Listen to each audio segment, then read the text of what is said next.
Espérate que se entren estos. ¿Eh?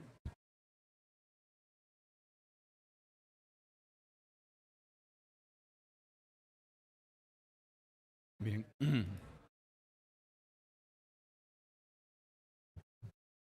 Hola, buenos días. Es para mí un honor estar hoy aquí, en casa, en nuestra casa, estar con todas vosotras, con todos vosotros. El ministerio, el MITMA, el ministerio que tiene todo lo que tiene que ver con arquitectura, la Dirección General de Arquitectura y de Agenda Urbana, hicieron un convenio con el ICO para tratar de temas de vivienda, porque es justamente una de las grandes prioridades y aunque sea de los temas más acuciantes y de los temas que más nos puedan importar absolutamente a todas, a todos, tenemos que seguir progresando y seguir entendiendo las nuevas formas de vivir, las nuevas formas de habitar. El mundo que ha cambiado y que se nos ha cambiado prácticamente debajo de nuestros pies y nos hemos encontrado con una realidad completamente distinta. Fruto de ese convenio entre las dos instituciones, subvencionado en una medida importante también por la Dirección General de Arquitectura y Agenda Urbana, tenemos hoy con nosotros a un antiguo alumno de esta escuela y antiguo profesor de esta escuela, Iñaki Carnicero, el director general de Arquitectura y Agenda Urbana del MITMA en estos momentos, el que ha gestionado con su equipo la creación de la Ley de Calidad de la Arquitectura. Han salido dos iniciativas en paralelo. Por un lado, una espléndida exposición que está en el ICO en estos momentos, Amaneceres Domésticos, que os invito a todas, a todos, que vayáis a verla si no la habéis ido a ver todavía, que ha sido comisariada por 3 profesores de nuestra escuela, por Chema Lapuerta, que dirige también el máster de Collective Housing con ETH de Zúrich, por Carmen Espejel, catedrática de nuestra escuela, y por Andrés Cánovas, el director del Departamento de Proyectos.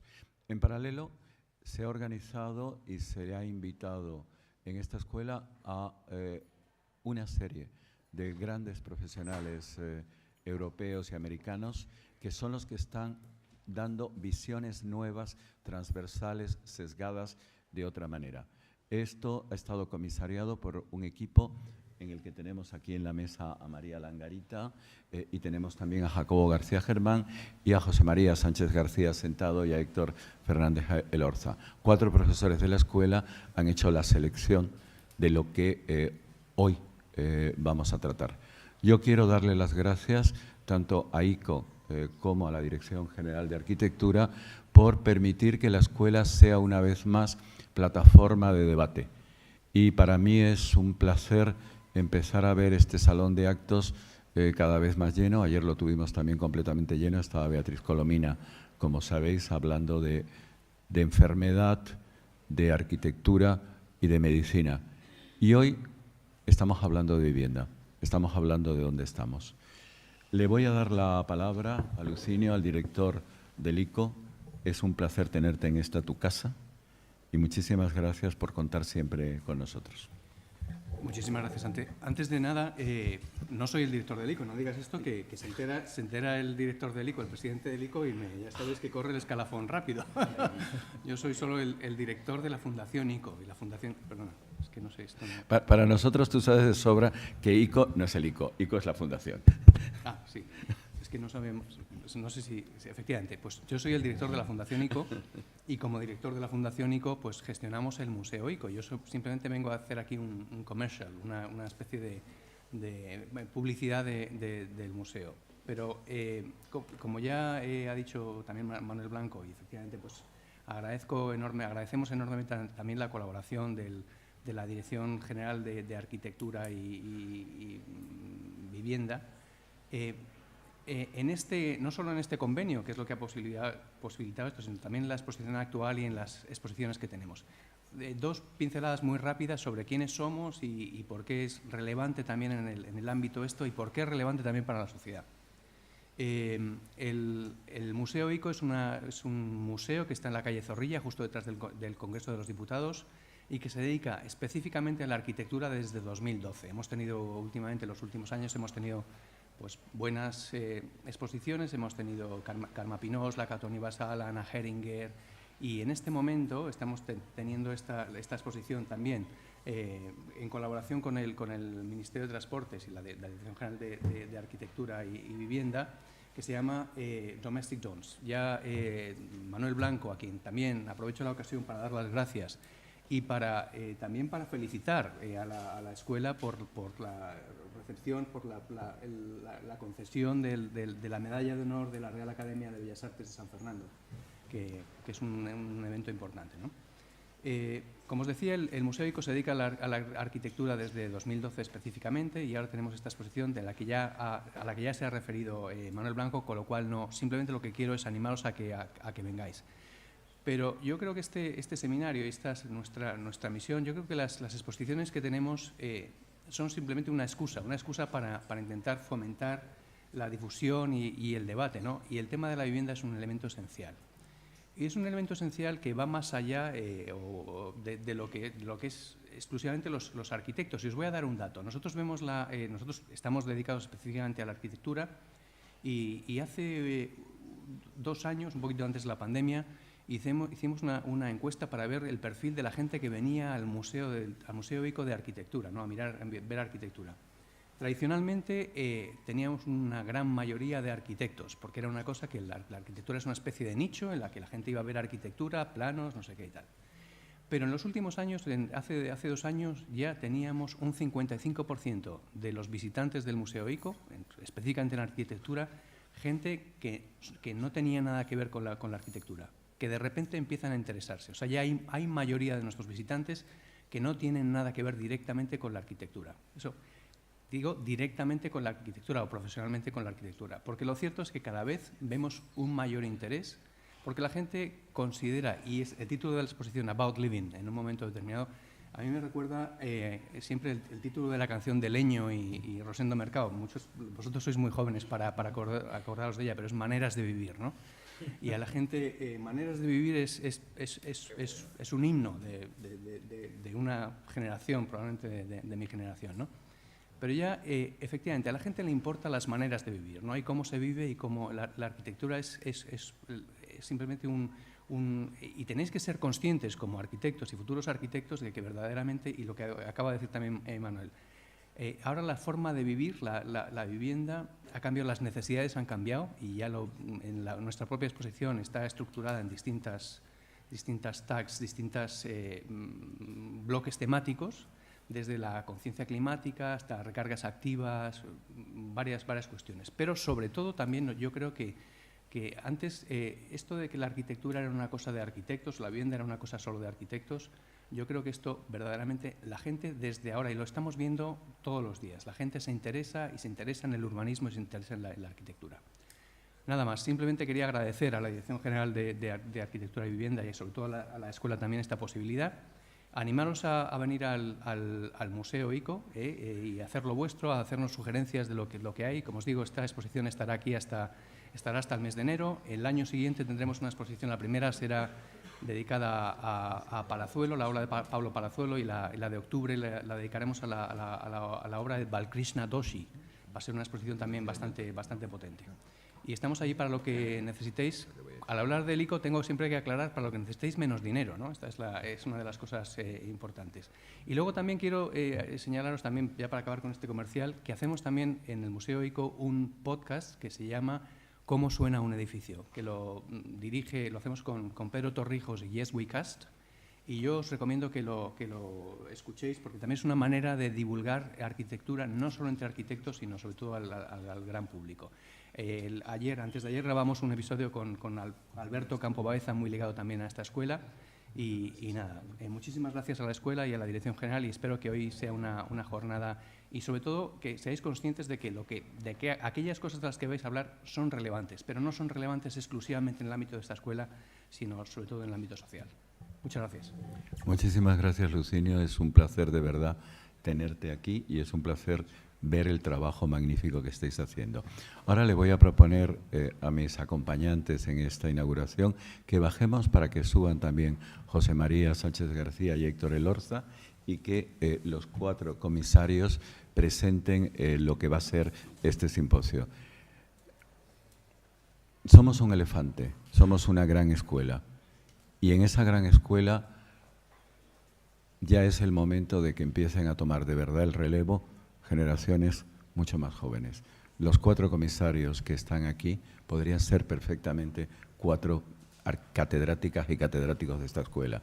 Y en mi opinión deberían de serlo ya. Así que en estos momentos el relevo es vuestro. Muchísimas gracias por vuestro trabajo.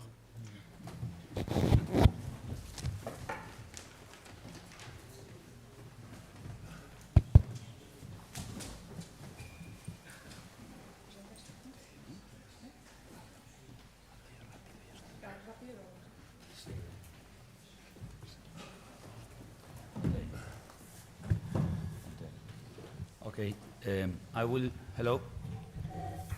Good morning. ¿Está encendido? ¿Se me oye? I will switch to English because the presentations are going to be in English. So, as a deference to our guests and architects which we have invited, thank you very much to the ministry. Thank you to ETSAM, of course. Thank you to ICO. And welcome, all of you. I am really glad to see so many people. And I am going to only say a very short introduction to say thank you to our architects which have come from different countries in Europe. The reason you are here is that we admire your work very much and your ideas. So I think you have to be free to say what you feel about this very wide idea of living. As we were speaking yesterday over dinner, it's not so much about housing, what we want you to think about and speak about, but ways of living, as was said before by Luciano. And of course, in your work, these ideas of how to live not related precisely to a house or to a flat or to an idea of conventional housing is present. So this is the reason you are here. I think it's really important for the people in our school right now to listen to what you are going to say. And thanks for coming. We will proceed with the first lecture by Philippe from Fala, is that correct? Yep. Then Sam from Chemayev office, and Gilles from Moto, Janet from Karamukuo, and Paula from BPPR, okay? We will have a break after the 2 first presentations for a coffee break outside. For everyone. Everyone is invited to a coffee. We will stop for like 15 minutes, yes? And then we will continue. We have to finish the event before lunchtime, before 2 o'clock, I think. So let's do some sort of gymnastics with the procedures. And we can start straight away. Thank you very much, Iñaki, Manuel, and everyone involved. I will introduce very briefly the short bio of our guest. Fala Atelier, founded in 2013 in Porto. Fala Atelier is a young architectural practice led by Philippe Bagalaes, Ana Luis Soares, Atmek Belkodia, and Lera Samovic. They describe themselves as a naive architectural practice in the way they approach a project, and their approach is hedonistic and restrained. They employ a mix of formal languages and references reflected in the playfulness and graphic nature of their drawings. Hope you enjoy it super much. Sam Chermayev is an architect and designer based in Berlin and New York. He co-founded the office June 14 with Meyer Robriggen and Chermayev, which engage a wide range of projects ranging from the larger residential buildings, also the small, tiny pieces of furniture. The studio seeks understanding the different ways of living and working in the contemporary world, and in the belief that architecture can make things happen, and that things can happen to architecture also.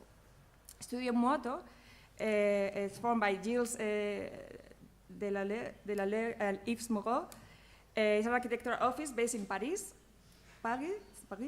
In 2003, working in architecture, urbanism, design, and scientific research. They create multifunctional, minimal structures made with rough materials that can evolve in time, combine different activities, and merge economical and aesthetic issues.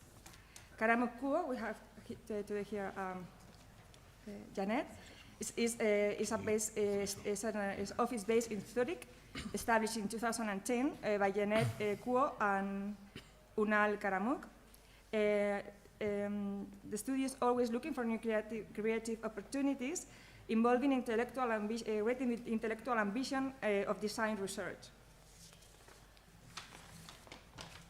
And the last one is the VPPR. We have here with us today Paula Trindade from the office, which is formed by Tatiana von Preusen, Catherine Please, and Jessica Reynolds. And their project range goes from urban master plans to private housing. And they are always involved in looking for the opportunity in constraint designing buildings that negotiate public and private space. They are very focused on consider that the space between buildings is as important as the buildings themselves. So I hope you enjoy. So, and let's go fast to the next one. Let's go on. Philippe.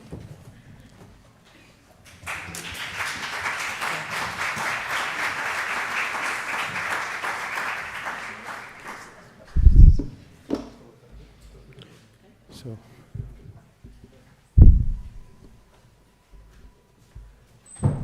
buenos dias. Good morning. I'm going to do the presentation in English. I hope that's fine. And it's the first time I give a lecture with flags on the stage. It's very heavy. Thank you so much for the invitation, for the opportunity, and for the big responsibility of being the first of 5 very interesting speakers, and I'm truly curious to see the other presentations also.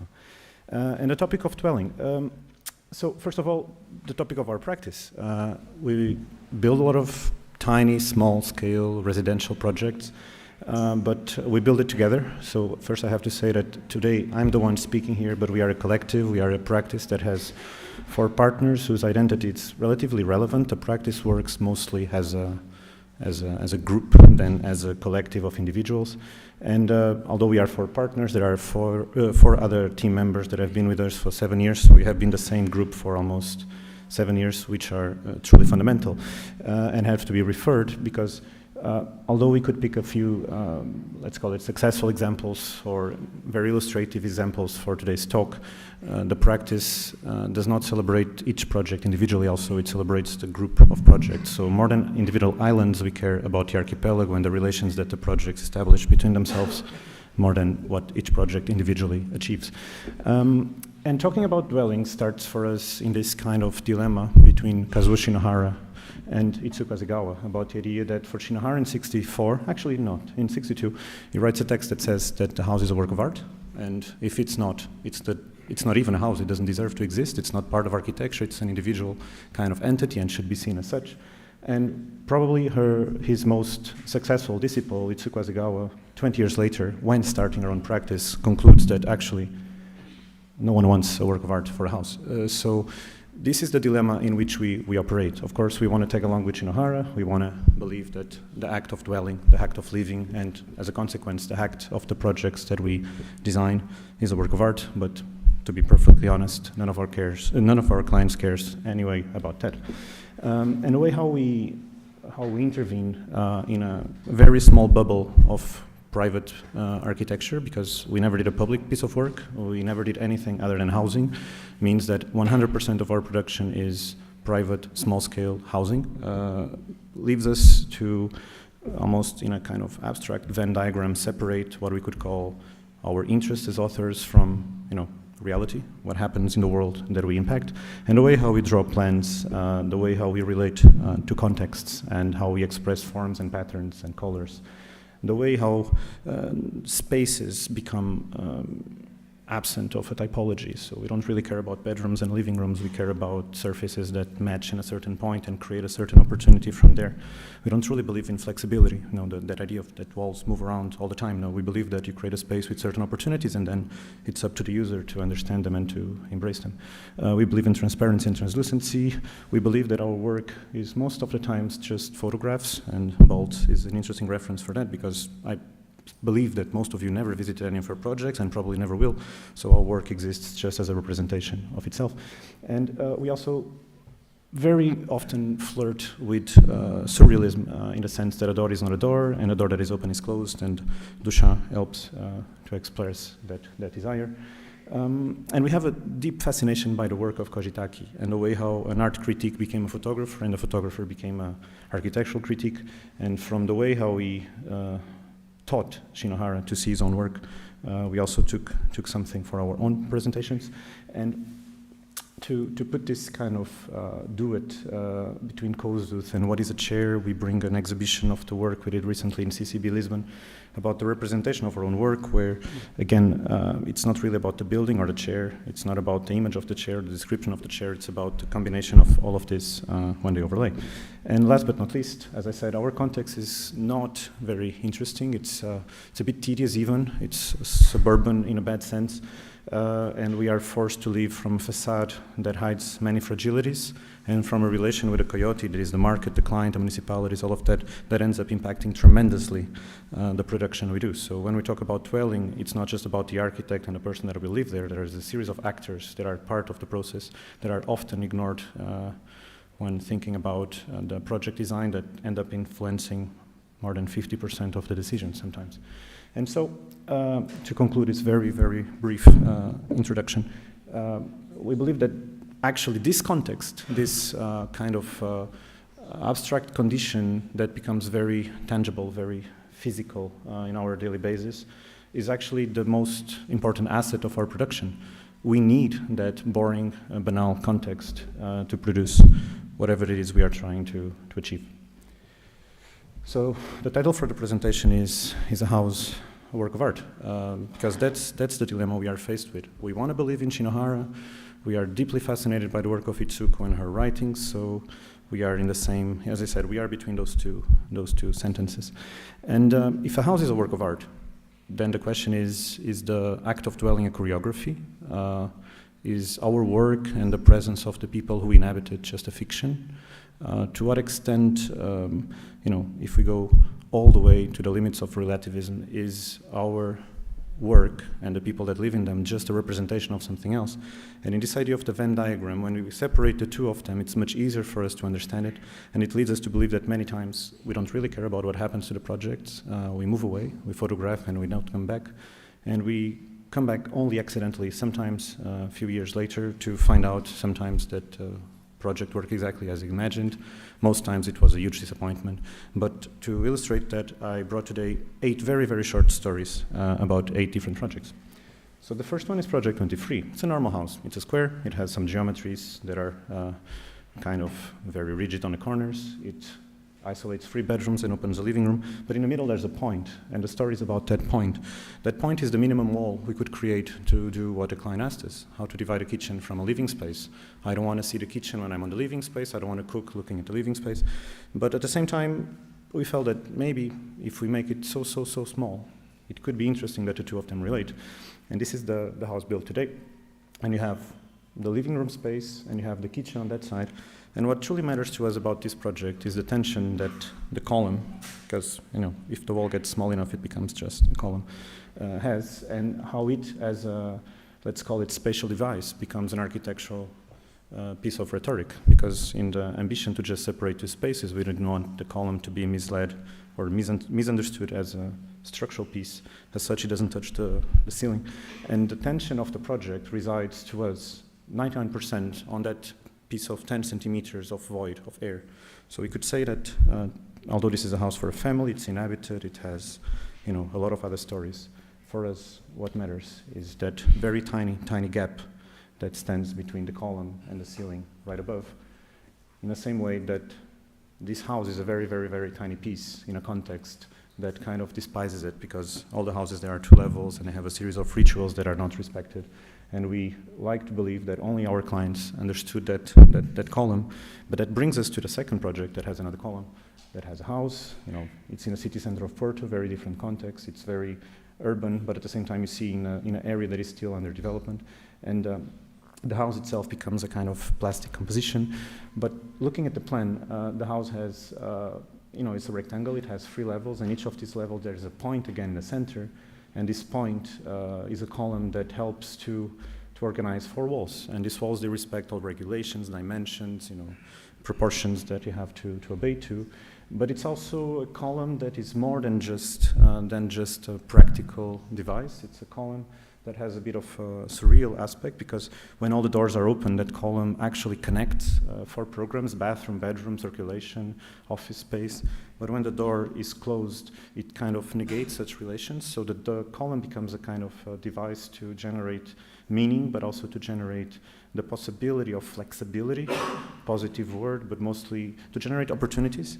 And on the ground floor, where the plan does not need to be divided, the column becomes just a symbol of something else. And looking all over history, from Caesar to Kitagawara to Watanabe, you can find several examples of flying columns, and all of them trying to do something slightly different. Of course, most of these were built between the 70s and the early 90s. And we felt about the same ambition, that this column that is so important as a device, as an intellectual piece to sustain an architectural narrative, could not touch the floor. And in this case, it was even more absurd, because if in the first house the clients didn't care so much because they always felt that the column was just a tiny wall, in this case, the column was clearly a column, and the moment of cutting it, because it was cast and then cut, became a very polemical one. And this is how it stands today. On the left, construction; in the middle, when we took the photo; and on the right, the first thing the client did when he moved in was to cut the column. So who's wrong? I don't know. Maybe we were wrong, maybe he's wrong. Maybe it's not about right or wrong, and that's the conclusion. And we are very happy to say that the first column I show still stands today. So it is interesting to understand how this narrative that for us is so important, and how the column is actually the raison d'etre for this project to exist, does not exist anymore. I mean, it will exist in photos, documentation, articles, publications, for academia on this circle, but in reality, the other circle does not exist anymore. Should we talk about it? Should we celebrate it? We are still learning how to deal with that. But these two first projects, they were about a moment, they were about an element, they were about, as if a bone is more important than the whole body, as if that small piece is more important than everything else. And the next 2 projects, they share the fact that they are about systems. They are not about elements, they are about elements in the way how they relate with each other, not necessarily about one element specifically. And as I said, we like to flirt sometimes with art, mostly surrealism, but Kelly is also an interesting pitch for this. And the way how he questions, in how many ways can you cut a square? In how many ways can you divide a square into 2 pieces, one white and one black? And this is a project in the deep suburbs from Porto, actually very close to the Marcos Church from Alvarez-Siza. And it's very simple. It has the maximum volume requested by the client. The footprint is given by the regulations of the city. The amount of bedrooms is determined by the maximum profit you can take from the sale. So it's very dull in that sense. But on the inside, there's a series of line and rules of proportion and composition that make it appealing to us. And at the end, these lines and these dots and these handrails and the skylights, they all play a game with each other. They kind of relate, and they create certain tensions, certain possibilities. And the way how we look at the project is less about numbers and Excel sheets, because for that we have client meetings.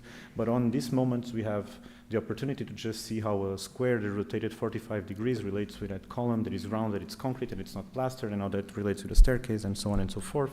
And how the excess of windows creates the opportunity of a corner window that actually is not a corner window, because there's a column where you wouldn't want it.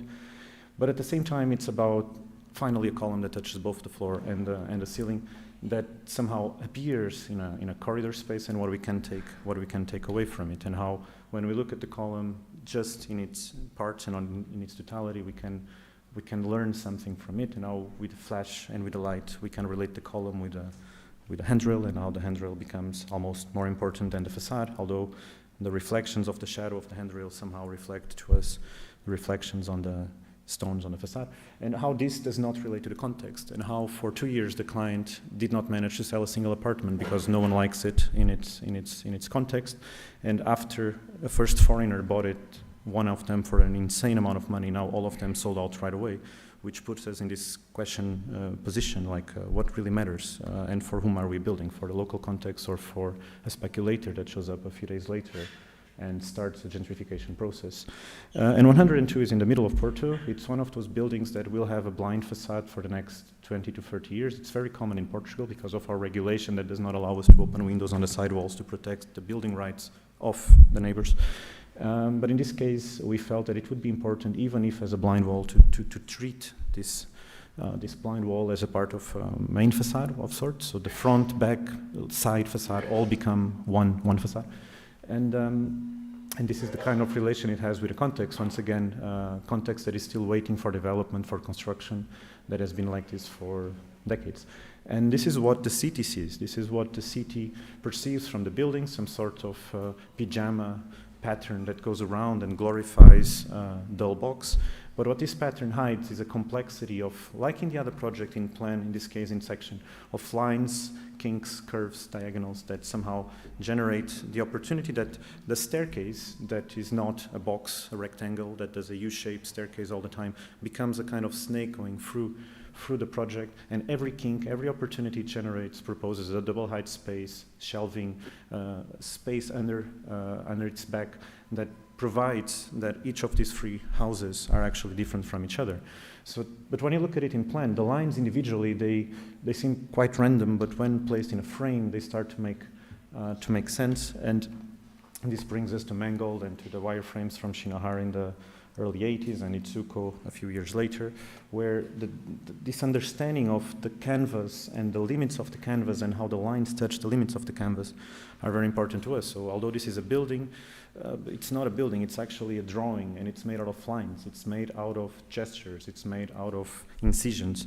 But it's also a building, so it has a performative act, and this staircase that is so important that goes around the building becomes this kind of stage for the simple daily action of going up and down to happen. But that space also generates these other spaces, these moments where the accommodation to facades, regulations, staircase, topography, etc., they all generate opportunities and more opportunities, and we like to explore them from a very formal manner. So the lines that we saw before as diagrams almost become physical, they become tangible, they become impactful in the project. And then the surfaces, you know, we learn a lot from Caesar, and Caesar can do architecture with cardboard. You give him paint and cardboard and he produces a masterpiece. So this idea that a bidimensional surface, through its qualities, be them color, reflection, texture, can generate also other opportunities. And then, again, the physical consequence of the staircases finds its echo in the plastical qualities of a few forms and surfaces all over the project. Be them, you know, a mirror, you know, to fit your tie before you leave, or the deconstruction of a corner from the perspective of the neighbors. So the building doesn't have corners because they are all clad in mirror. And this is how the building stands in its context. If we move a bit further away, even from this side, you have more than 50% of the building being perceived by its side facade. So that side facade is very important to us because it hides what is inside, but most important, it becomes the main facade, not the one that will be forgotten for a few decades. And Project 82 is a very different game. It's a project where the client buys a big warehouse because it's, well, affordable. I talk a lot about cheapness, about affordability, because it is a topic. It is a topic. And what he does is that he buys a 500 square meters warehouse where he says, I want to build a studio to live in, alone, on my own. And this is very peculiar, very spectacular, quite unique. And the references to, again, play with this first impression, the facades are more or less direct and literal. Well, there's not a lot to be said about them, but I would go again to Mangold and to Kelly to dive into the way how the plan on this, you know, because this becomes a kind of architectural parade. You have this big box and you can just throw stuff at it, you can do whatever you want. The budget is limited, but also the amount of intervention is limited, and the project happens a little bit like the previous one in the tension that a few lines create between themselves and the frame that sustains them. And you can see these lines becoming very literal and almost Mangold-esque or Kelly-esque in the way how the construction starts to happen, how walls and diagonals and stairs and curves, they become three-dimensional representations of bidimensional ambitions. But of course, we are not just looking at art, we're also looking at architecture and the way how Archizum and Schinkel can find their tension in an endless 400 square meters living room that has this very, very old wood structure that seems to be sustaining a cloth ceiling, but most important, provides shelter to a few devices, a few machines that provide warmth, cooking, relations with bedrooms, access, and how the tension between the abstraction of squares and parallel lines and half circles and the figurativism of these beams and the cloth relate with each other. And at the same time, there's a celebration of the times, because there's the stone, but there's also a celebration of the present on the painting of white. And on the new spaces, they are all white, and they are just about geometry. But when they become too pure, we like to go back with Juliette and to kind of try to understand what they can be beyond that. And you probably notice at this point, this is the 5th project I'm showing, and none of them is furnished or inhabited. And that starts the first conclusion I would like to raise. We really don't care about how people live in our projects. And I'm sorry to go against what was said before in the presentation, but to us, the act of dwelling is a completely independent act from the act of architecture design. Architecture design should propose, as I said, a series of opportunities and possibilities, and then we should wait, pray, and hope that they are found and discovered, and sometimes even potentiated and found in a stronger manner. And this is an example of that. The client is moving in just in a few weeks from now, and I'm very curious to find out what is going to happen. I'm predicting a disaster, but still there's a possibility that, you know, if you have low expectations in life, you're always positively surprised. That's how we embrace this one. And the way how we photograph this brings us back to Kojitaki and how, you know, there's more to find in photography in these spaces than maybe in its spatial use. And I could sell this from a economical perspective. It's a cheap project. It's reusing a space that has been abandoned for a long time. It invents a new typology. I can sell the sustainable ecological card. I don't want to. I don't think it's necessary, and it's not what matters to us as a practice. And the way how Kojitaki's photos and Juliette's photos, they relate with our wireframes. I mean, we prefer this. We prefer to talk about this tension than about the tension of dwelling, and how the wireframe and the facade, they come together. And, okay. And Project 94, and I'm in the last 2. So in Project 94, it's a house that fits in Lisbon in a complicated neighborhood, also a neighborhood that was demolished a few years ago because of some drug issues. And they demolished a lot of illegal housing, and this plot remained empty. And the plot is very small. It's about 11 meters by 5 that we can build, and with a big slope garden on the back. And we tried to give a dimension to this building it didn't have. So this building is 3 levels, although it seems to be actually 5 or 6. And it brings us to another kind of surrealism, to Magritte, and to what you see and what you want to see, what you want to show, what you want to read it. And this is how the project feels like from the outside, with all of these countless windows. But on the inside, it's a very simple system of split levels. And these split levels allow us to have 2 windows per room, which means you have a window at the feet height, you have a window at the ceiling height, and you can never look directly outside. And the plan itself, I'm sorry for the projection, the PDF is not very clear here, and the plan on the outside has a series of rules and games also to make it so the obsession of the section, obsession of the plan, they come together. So we could conclude that this project is more a drawing than a house. So it's a kind of theorem, a kind of mathematical equation. And we could talk about the occupation, the garage, the office, the bedrooms, the kitchen, but we talk again about lines, about how these lines relate with a central spine that has a staircase, and now all the other lines, they become exceptions of sorts. They create some sort of tension with the middle one. And how the section with the split levels becomes very, very dull, very repetitive, equally distant slabs, but at the same time, it has an ending, it has a crown. And when we look at the plan and the section together, they could almost be switched. We could almost flip them like in an equation. You can just rotate the parameters from one side to the other. But of course, these also come from, I mean, all of the pieces that compose the project come from far, far away. Not necessarily the Shinohara school. In this case, we have Watanabe, Ando, Isozaki, so a slightly different generation that was, I mean, same generation, but different mindset happening at the same time in Japan. And this idea that all the rooms are the same, that the flexibility happens, once again, via the possibility that each room can become any room, and that there's no real privacy because you have all these windows facing the outside, and you have this kind of translucent materials giving different layers of opacity or lack of opacity between programs is more important to us than the actual definition of those programs once again. And the crowning, the ending becomes a kind of social celebration because you have what we could call the living room at the last half floor, and then you have the kitchen and the one before the last. And all these relations, they happen via a new kind of transparency, acoustic transparency. You can hear what is going on, you can talk with the people on that space, but you cannot really see them. And if you lower yourself to sit in a sofa, this is what you see. So the celebration of the crown that finishes the system becomes, let's say, a permanent installation for the user. And when you go out on the outside in the evening, you don't truly understand what is going on, because a little bit like in a Magritte painting, you have the head where you should have the head, you have the apple where you should have the tie, and everything is kind of confusing, because sometimes you see a head next to feet, and you don't, it's like the magician that cuts the assistant into. And 118, it's just a drawing. It's a project. It is a drawing. It's a project that has lines that define a program. The program has a kitchen, bedrooms, garage. Then there's a series of small programs that solve the infrastructure. There's a line that responds to the site. And the project happens in this composition between the program and the exceptional space that is the living area that goes through all of them. And a few extra lines to reinforce such geometric principles. But it's a project that happens in 3 gestures. There's a gesture on the street that is very harsh. There's a gesture for the program, and there's a gesture for the site.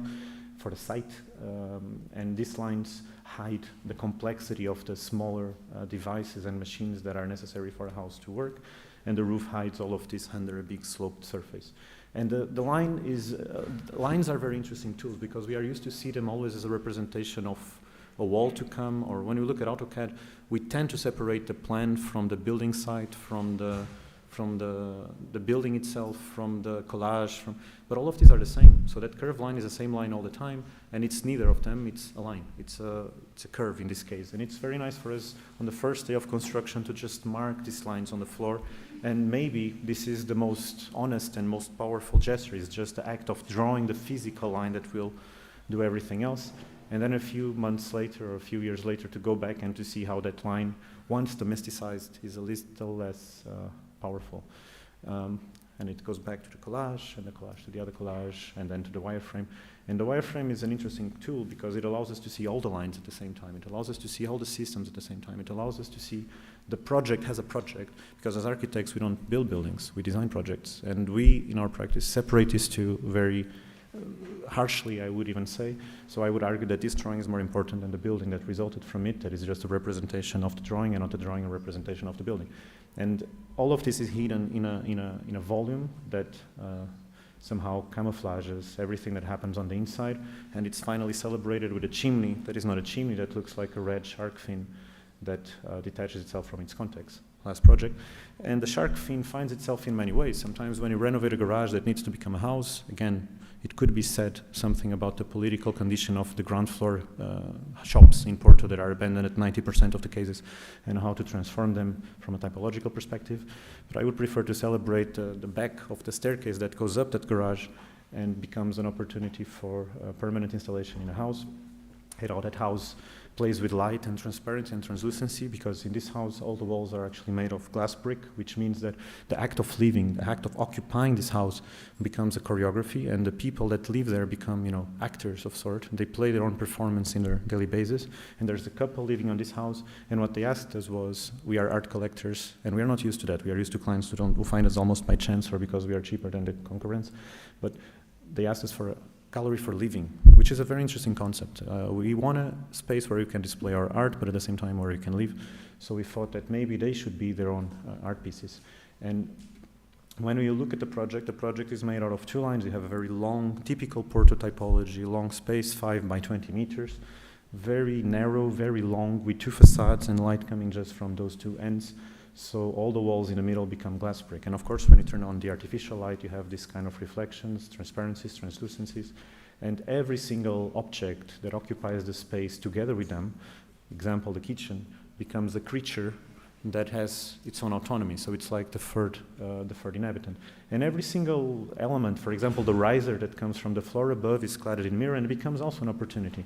The plugs become black, and they also inhabit the space. So at the end, they actually did not display most of their art. They just kept the space empty because they said there was enough in the space for it to exist as such. They did not need to have their collection, with exception to that Murakami sculpture, which we found very intriguing because it's a kind of perfect reflection of the house itself.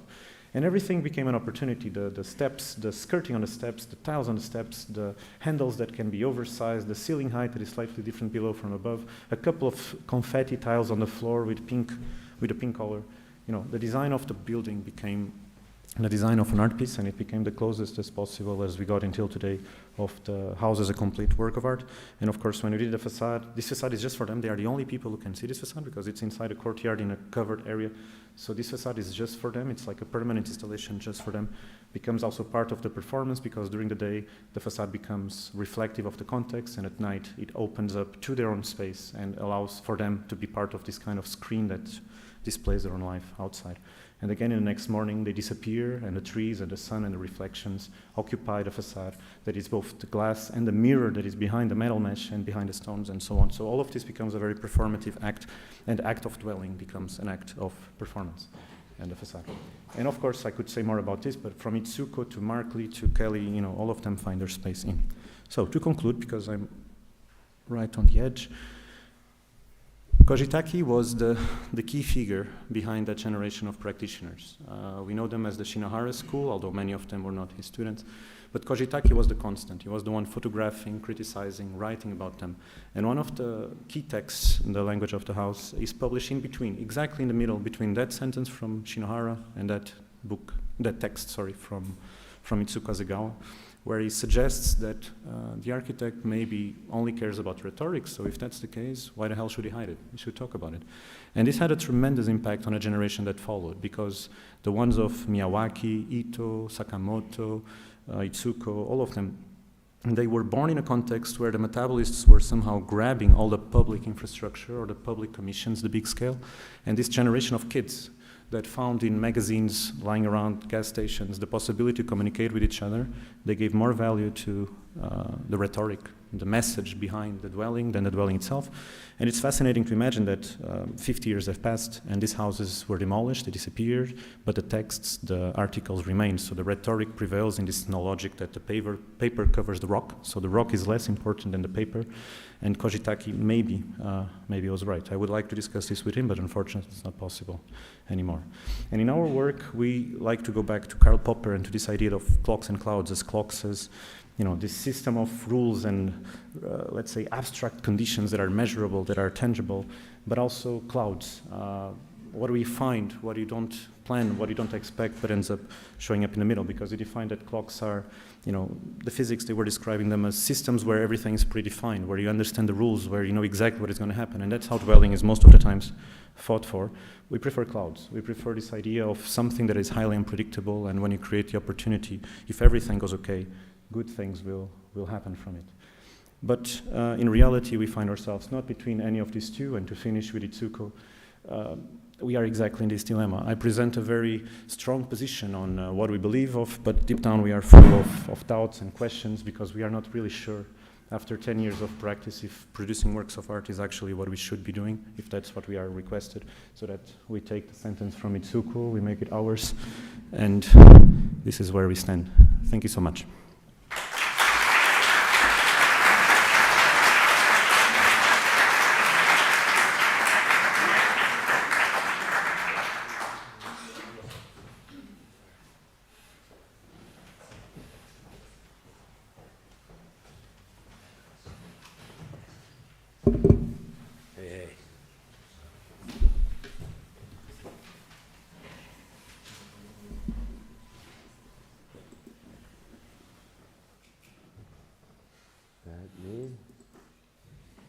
No, sorry.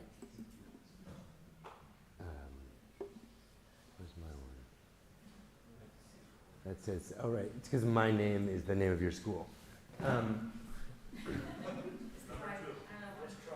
Just try Felipe Muto. That. Oh. Okay. Guys. That's. No, that's. Jeanette has 2. I think mine got.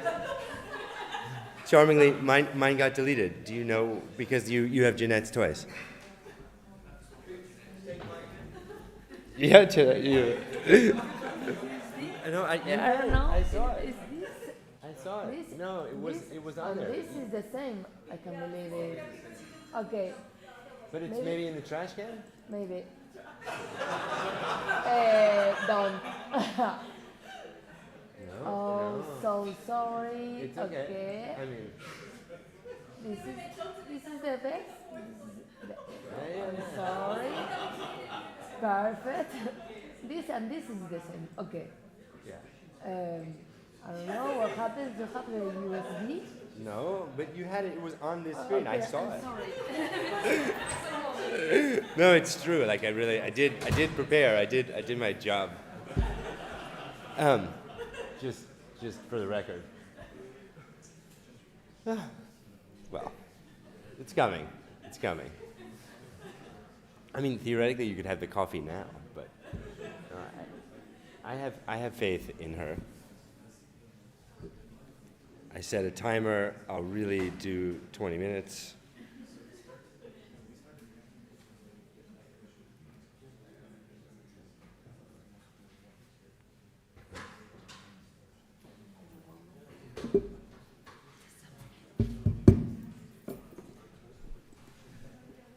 So sorry. It's all right. It says SEO somewhere in it. Yeah, there you go. Is this? Yes. Thanks. Sorry. Don't worry, don't worry. Does that work? Yeah. All right. Sorry. So I'm American, so I'm a New Yorker at worst, so I will talk fast. Gilles was like, don't talk too fast. And, but on the other hand, I have no reference other than my own work, and you should be able to get it without me saying a single thing, which is important. So like, what I'm saying is not that important. I'm really interested in living. We don't only do housing. I mean, quite literally, if you were nice, I would fix your toilet, and I do fix people's toilets, and I'll really do whatever you want. So I'm completely shameless, and I would work for evil people, nice people. It doesn't matter as long as they want it, which they don't always want it, but you know. I'll start with by far my biggest and best project. Took 10 fucking years, you know, but it's great. It's a Baugruppe, which is a European nice thing that you guys maybe know about, which is that it's 24 units which are developed by the inhabitants. So basically, my partner Johanna Meyer-Groberger, I forgive you for mispronouncing that, and I collected a bunch of people together to build a house together. Right? We happen to own one flat. I'm not like the developer, although that is what developing is. I just didn't like make money like a developer. I made money like an architect, which is less good.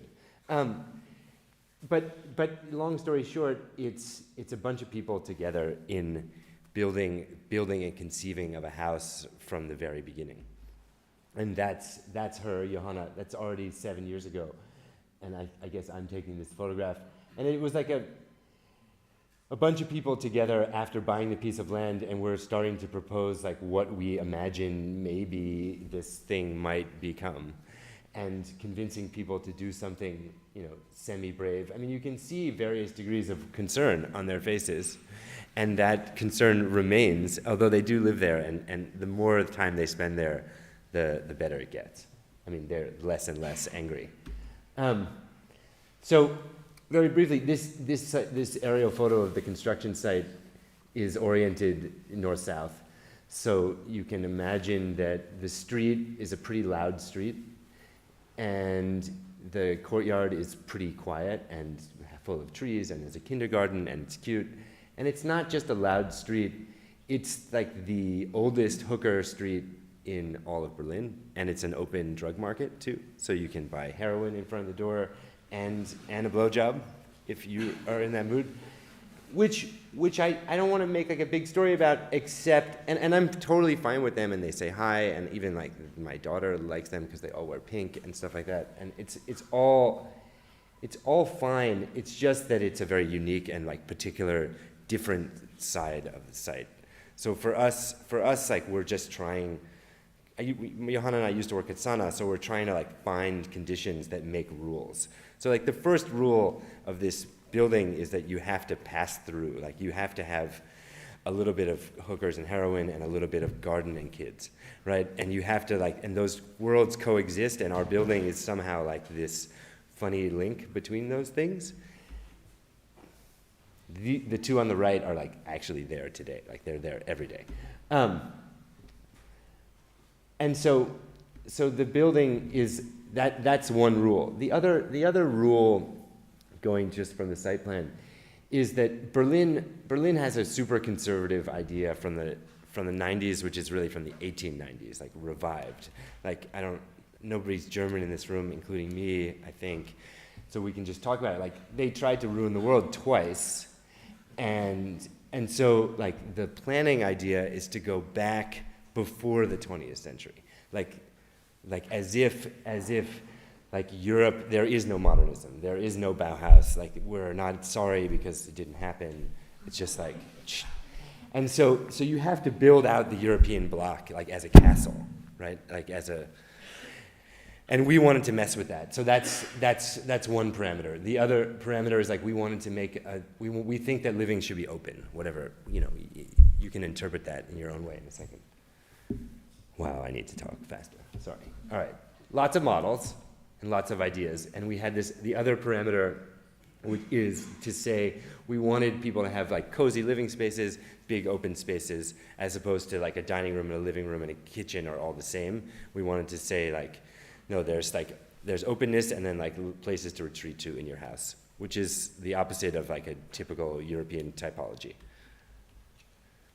I'll skip over that because I realize, but there you see, for example, is like a different option where there's small spaces on the street side in the back and huge spaces on the courtyard side.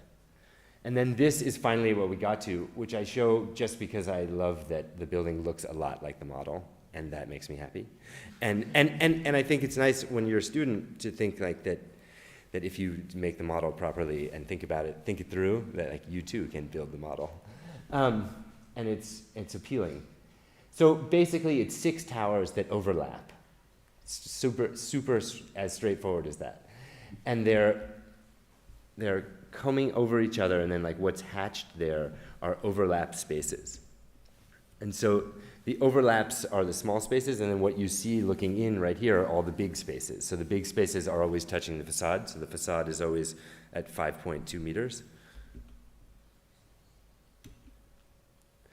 And what's happening because they're overlapping and because it's a group and because they pass through the building, so I know that's a lot to like take in your head all in 1 second, but you have to imagine that like as a result, like they bleed into each other. So like the apartment looks like you see one unit. I don't have a pointer, but whatever.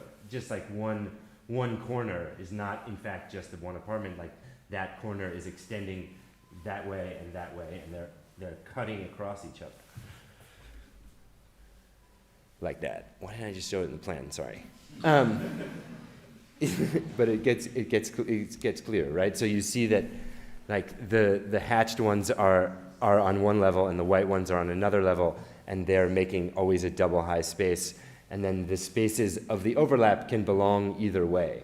So like what are beds in this drawing can go to either apartment. So you can kind of imagine like that lit up one with that. I happen to own the one with the little street light in the middle, right? And like that little street light is next to another space that's somebody else's bedroom, but in the floor up above, that same space is like cutting in, and you have to really look closely. But basically, like that room where there's a handrail where it's lit up, in the other one above is dark because that room belongs to the other direction. So. Section, I think you get the section, maybe, after all that explanation.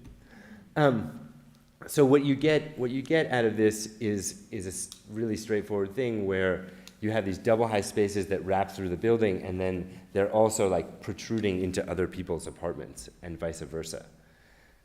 I'm gonna skip over this fancy detail. But so this particular apartment has like someone else's bedroom as the physical center of it. So this thing on the top is somebody else's bedroom. And so what happens is that from that inside corner that we can't see looking that way, looking away to your right, you have like a huge extent of apartment, but like that line is continuing into my apartment. I happen to own this one. I hope you follow that. You can ask me about it in coffee situations. And but like around the left-hand corner is the bedroom of my flat. So this is somebody else's flat folded into mine. And then they can see into my flat also. And so I thought that living together was about like sharing. And so I had like a whole story about shared space, and the lobbies are extremely generous. But actually, like, it turns out, like, first of all, it's really hard to convince people to spend their money on shared things. And not that I'm giving up on it, nor should you, but just to say, it's tough. But what you can do is start to like jam people together in smart ways. And I think jamming people together, and like that people live in their kitchen is like right at the front, and that like that garden, like those are my herbs past that little girl's leg. You know, and it's somehow like if you put people together and like force them to do a bit more like interaction, they will do it, and they will actually get along and start to like figure that out. And it requires I wanted to say a certain kind of person, and I used to in lectures, but now that I'm there and now that all the people have finally moved in, I can say that actually like the people who are annoying and don't want to share, they just like put their hood over their head and go quietly alone and, you know, complain by email about something and nobody listens. And the people who want to make friends and have their kids play in the garden in front, and like my daughter goes with that young girl, and like they all play, and that works fine. And it actually, people can choose, and people do choose, and like of course you can close your door and your curtains if you want. So like that's, I think that this image covers that pretty well. I've never given this lecture where I start with this building. I always start with like the little things, so I switched it around this time.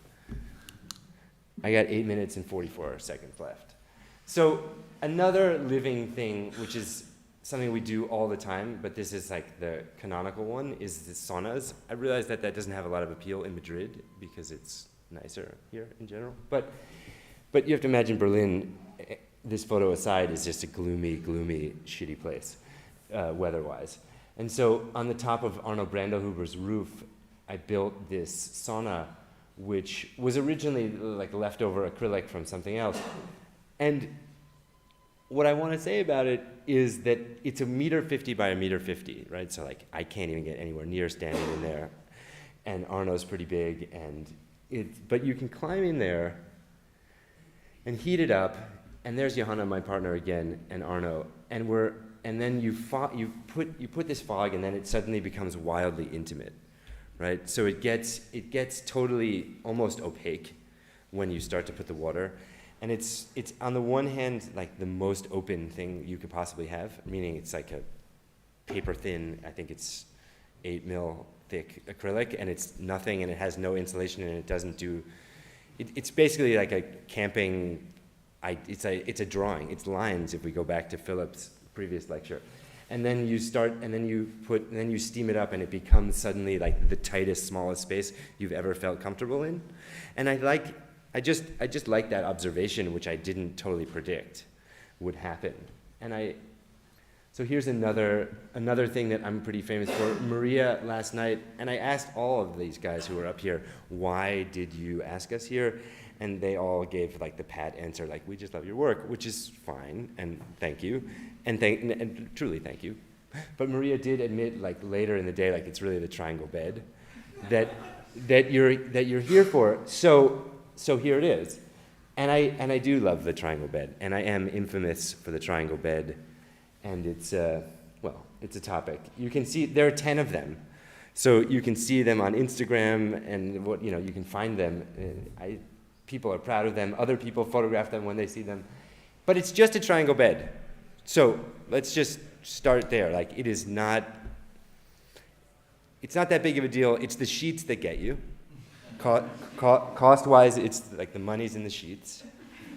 But it's fine, and I've totally mastered how to do the sheets pretty cheap, and so that they shrink right in the right direction, such that it's not that they work. Took a while, took years. So on the one hand, and this is like a thing from Pinup, like a spread from Pinup magazine. So Pinup magazine decided to like take the porno angle on the triangle bed, and you can do that yourselves in your head at length if you like. But I just want to make reference to like a really key thing about the triangle bed that gets to like my favorite observation, which wasn't the original intention, which is that triangle beds leave leftover triangles in the room. And so like what I wanted to express with this drawing is not the triangle, but like that the desk actually suddenly works, and that like the baby cradle area suddenly works, and that the closet suddenly works, and that somehow like all the other points of the room, the leftover works. And I didn't know that at the time, but now that I've made 10 of them, it's like the leftover space of your sleeping in the triangle. So like the little, my daughter jumping around a long time ago on one corner. I look crazy, sorry.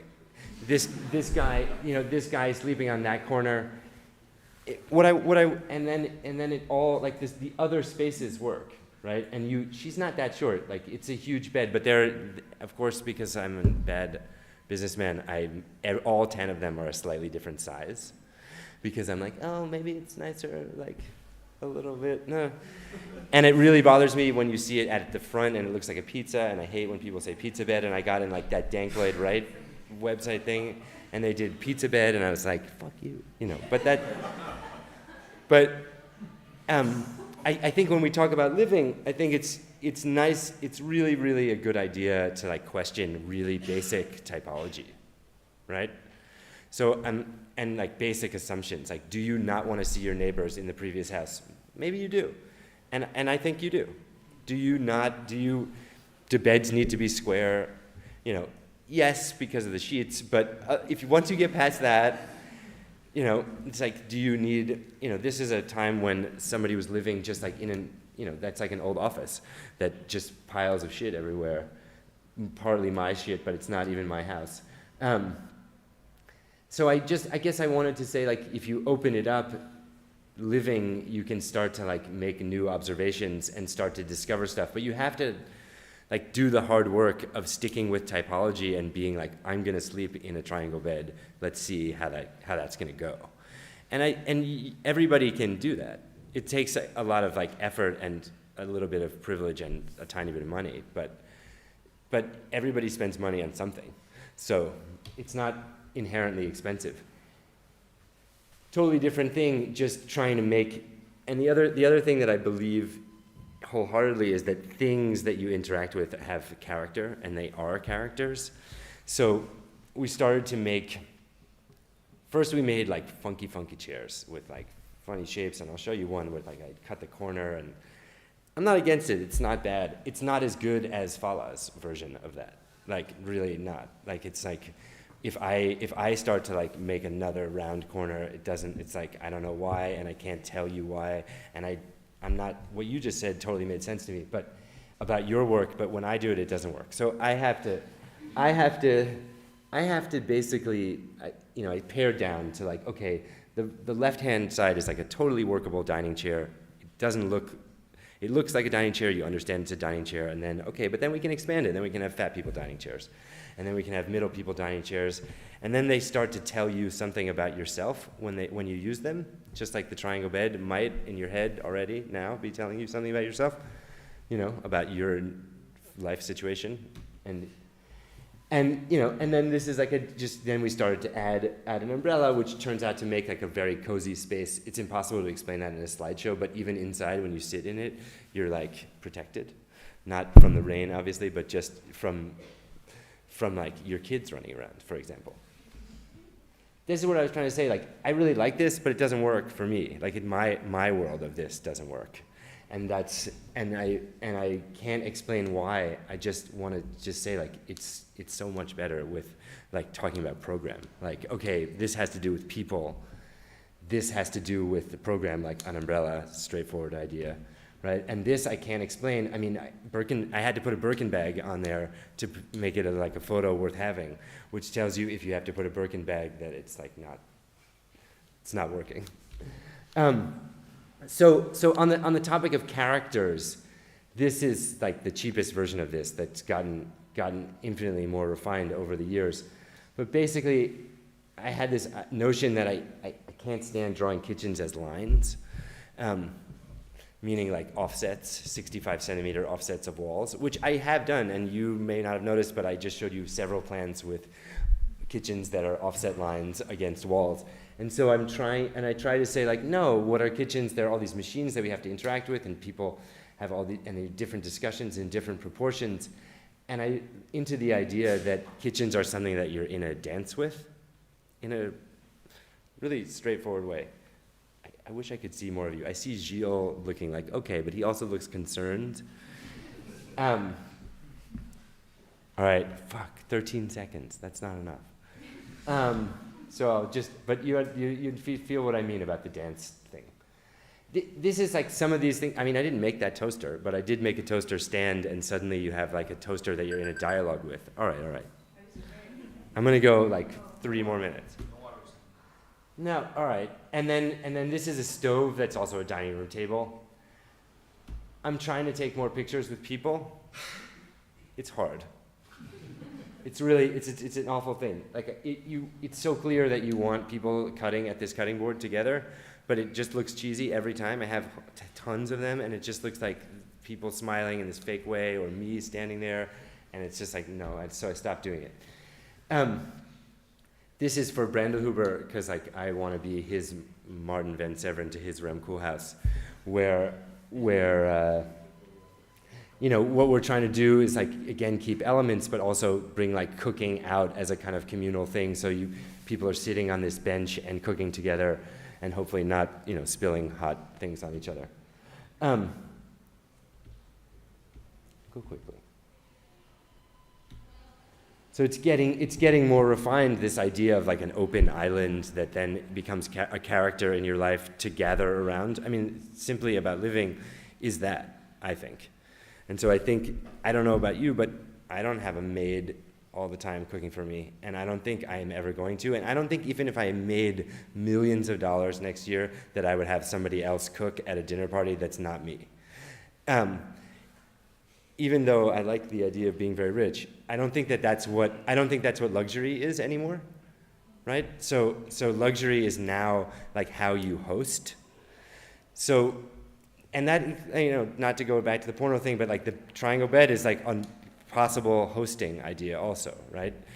And I don't want to get crazy about this, but thinking about how you deal with other people, and it's you. So you should design, I mean, I design things that I want for myself, and then see how they work with other people, and that works for me, and then I learn things from them, and then you find something a little better and a little better. You know, I'm working on the cutting block now, has a biotrash. In the end, I'm into like technical things too, obviously. Like you cut, you put the little end of the carrot in the middle of the column, and then you can pull out the trash bag and clean the column. So it's about, but it's somehow about the pleasure of standing there together with people. Same story with this stove. I could show you pictures of toasters all day. The paper towel holder is a leftover column. I feel like I need to do a Fala collaboration there. It's half of a column because you could only buy the 6-meter piece, and then it holds paper towels perfectly. It turns out that like the real advantage of it is that you always, when you're cooking, if you use paper towels, which is maybe not a good idea in an American thing anyway, is that you always put them like somewhere else, and then like 2 minutes later you're like, where the fuck did I put the paper towels? You cannot move that column because it's so heavy. Last one, this is, and then I'm going to skip over the rest of the housing because the kitchens they are about living. The rest of the housing is not, but you get it. This is a house that's under construction, which is a fun typology. Living, dining, kitchen on the right, and then motel on the left, staircase in the middle. And the motel is a big word. The whole thing is 200 square meters. But it's like a German word, Laubengang, so you access on the outside into these tiny bedrooms. And it's a beach house to be shared by 6 people. And it's, where's the dot? Anyway, it's on the right-hand side of the picture, and the beach is on the left. All right. bananas. Bananas are hosting, bananas, buckets, other new houses. I never showed this one, but I'm not going to show it today either. and we make flower stands. Again, about hosting, about when you come to something simple about living, like that you like flowers and you like big flowers and you don't like big vases, because sometimes you don't want art, so you have my flower stand. Thank you.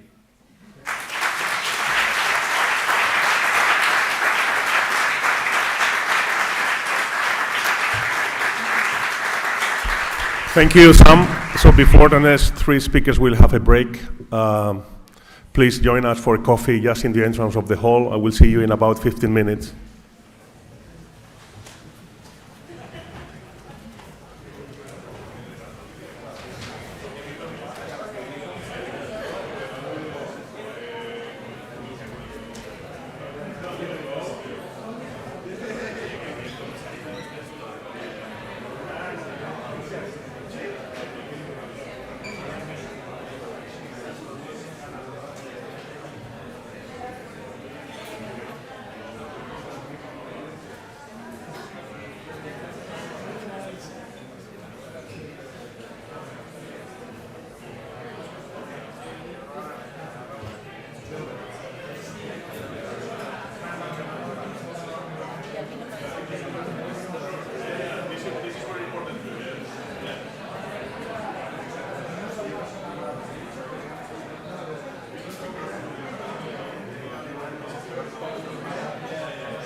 I probably won't do as well, but I'll try to be say something interesting. Anyway, this is very strange for us in the office to talk about living and or housing, because this is we have always tried to escape domesticity and first thing and architecture as a whole. So subjects that really stress us out. So we'll try to get to the idea, the question of living from a different angle. Because while we like basically our infrastructures, this is our realm. This is the specter of references that we usually use for any project, and this one specific infrastructure that we've always worked on and make reference to is the motorways, especially European motorways, because and that's why we started a book a few years ago, which we hopefully be released in May this year, and which is called Holy Highway. So it's basically a collection of text and images from our archive that usually show more clearly the reference to the infrastructure. So this book is actually the second book we're doing about infrastructures and the motorway. The first one was a doctoral thesis, and it was a DA. It's like a PhD with an art part, and the artistic part was a travel throughout Europe, and 3 months just staying on the motorway, never going out of the motorway, and that was an experience we did just as a way to survey, to experience a place that was basically the same, but on many kilometers. So we did live on the motorway, so it's a place you can live. It's not necessarily a home, a house, a city, but that's something we could stay for very long. We stayed 3 months, and we lived in a car and sometimes in hotels when we were too dirty. And basically the job we did was taking photographs of the same stuff repeating themselves, like figures, like restaurants, canopies, like the brands, and the back of the stations, and food that changes a lot. From every time you cross a border, you don't realize you cross a border, but suddenly the food changes radically. Keyboards, the ceiling lights, which are all different for some reason, and night atmosphere, because this is a place that is open 24 hours a day, especially for truckers, and lots of hookers as well.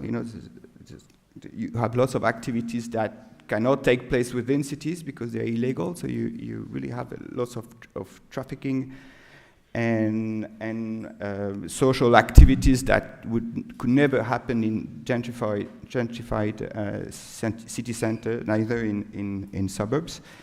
Crowds, crowds of tourists suddenly filling the stations, some interiors, public phones. That was a long time ago. You don't have public phones anymore, but they were still a cool thing at the time. Trash. Toilets, they're all very different as well. And totems, we'll talk about those figures, and CCTV cameras. Usually they do not work just to scare you out. They're just a sign. So after that, a few years later, we were asked to do to write fiction about that experience. That was really difficult to imagine a story. This is not the way we write. We think in architecture, thinking of a story that is not ours, as someone else. So we started writing with using the I form, and it was so difficult. You cannot imagine yourself doing something else. So we imagine a character was pretty much like a young reporter traveling, well, pretty much like me, but it was much easier thinking that that the space would be lived, experienced by someone else.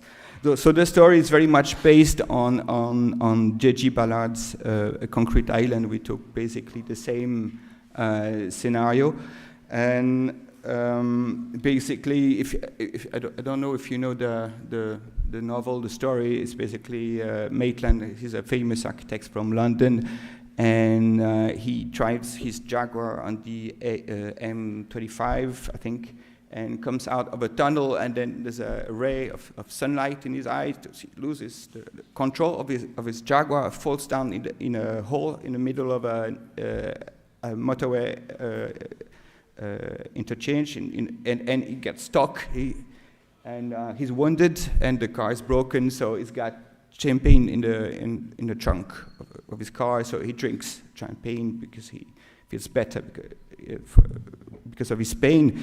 So he ends up wounded and drunk, and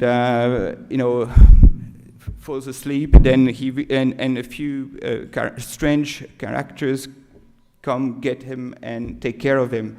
And for the whole time, for the whole novel, he's trying to escape from this hole and trying to reach the highway, wave to the car drivers. But nobody can see him and doesn't understand why these two strange people who are taking care of him, he doesn't understand why they won't let him go. He's like a prisoner.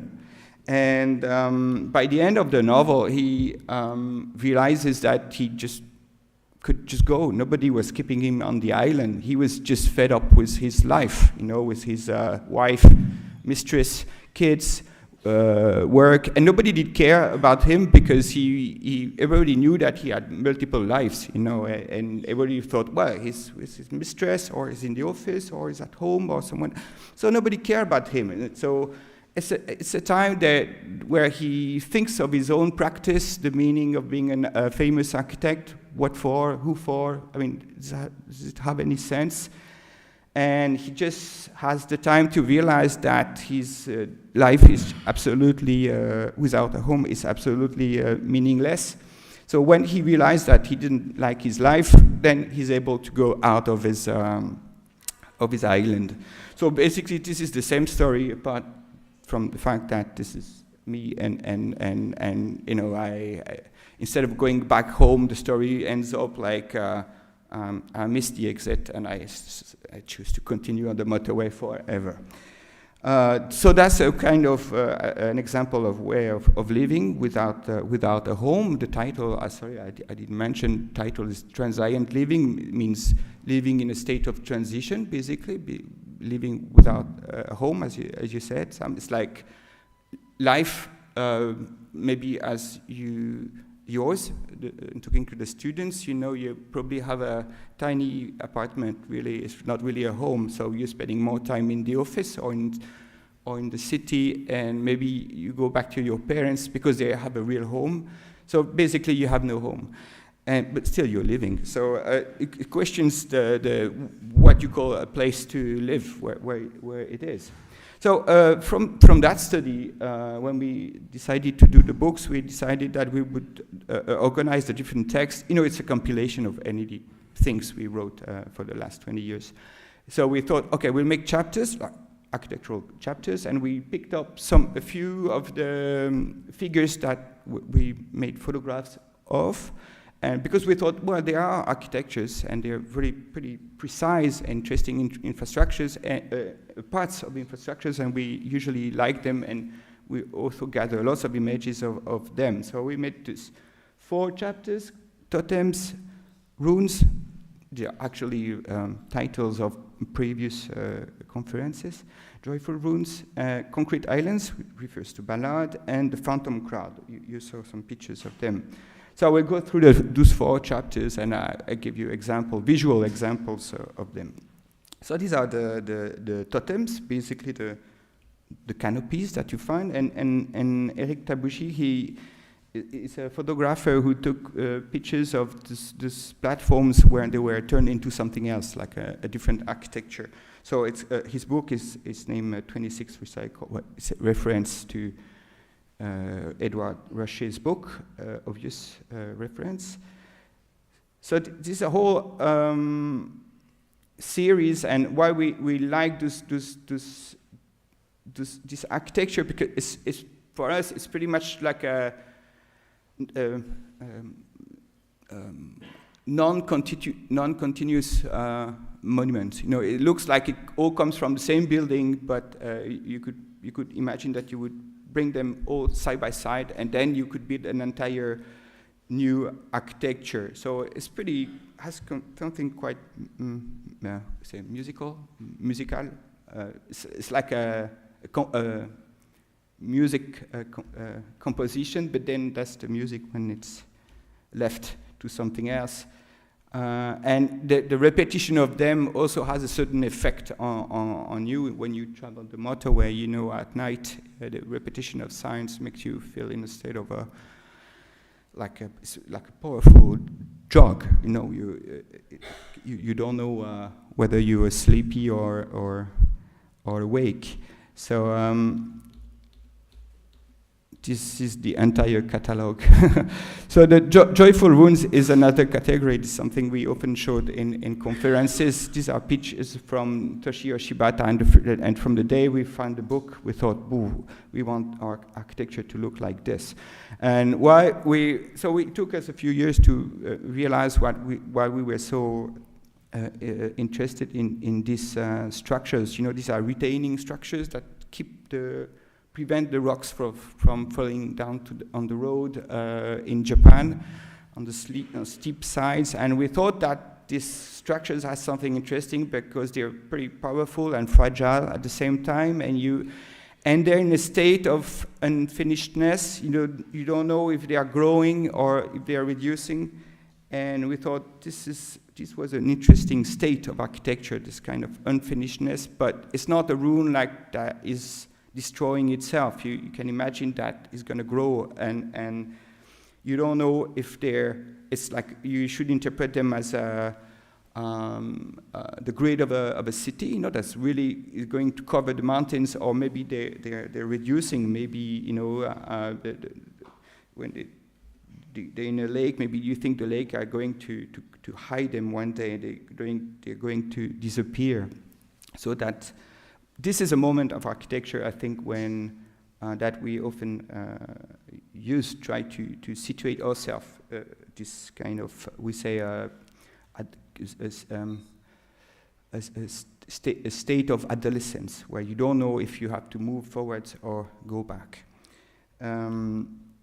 Concrete islands are basically all the places that are underneath or on the side, like in J.G. Ballard's novel. This is really the unfocused, unframed. This is the places that nobody look at, and you often have migrant communities that settle in these places, specifically because nobody cares about them. This is a way to hide, but at the same time, when you experience these places, we spend lots of time there. We did also quite a number of pictures, and you have a way to look at society from a different angle. You know, society looks quite far away. That's a good moment to reflect. It's an act of withdrawal. You get out of society and you look at it from far away, like you were basically in an aquarium. Sometimes it's a strange feeling. You see people don't see you. You can hear the sound of the cars, but they can't hear you. And this is also a very utopian place, because then you have no rules, no codes, everything has disappeared. So this is a moment when you can start thinking again, especially with the infrastructure, with this very utopian figure. And you may wonder, why did we do that?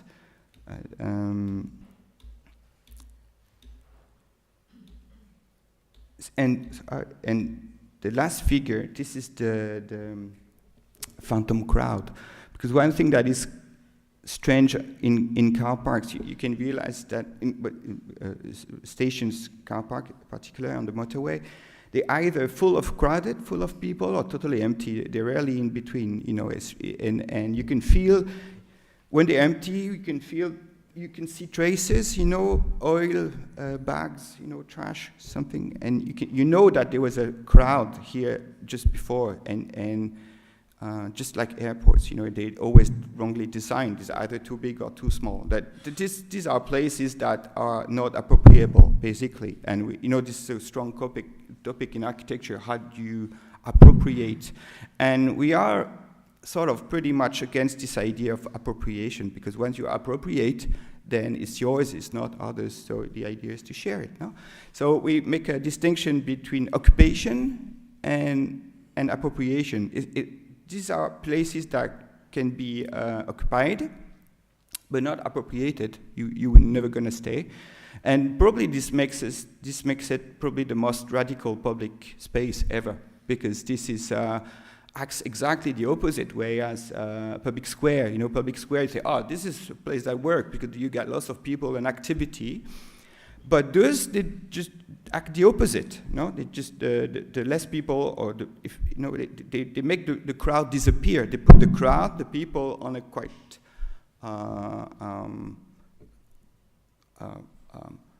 sacred level, like it's a metaphysical level, because it's here, but you cannot see it, and the crowd is the main figure of the public space. So I think this is kind of quite radical in many ways.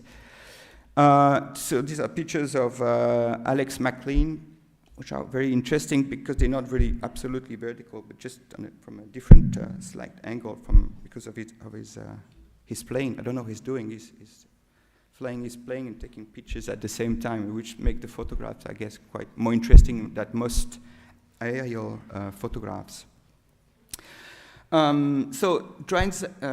If we go back to the title, transient living, meaning living in a state of transition, having no home, doesn't mean necessarily that you're on the move. Huh? You may be homeless, but stuck in your own city, but without a home.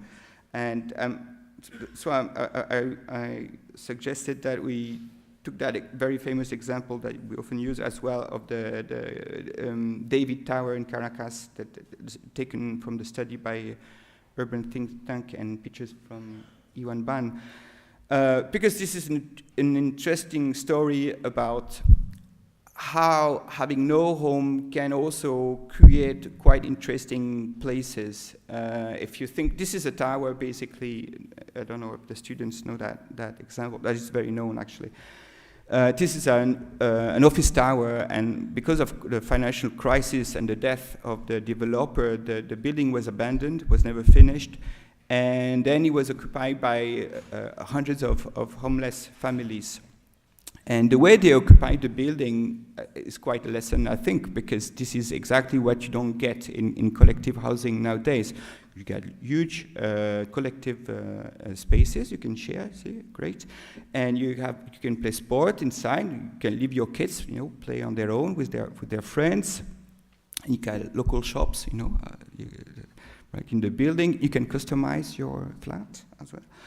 And you can take your motorbike and go right to your place, with the motorbike up to the really high stairs.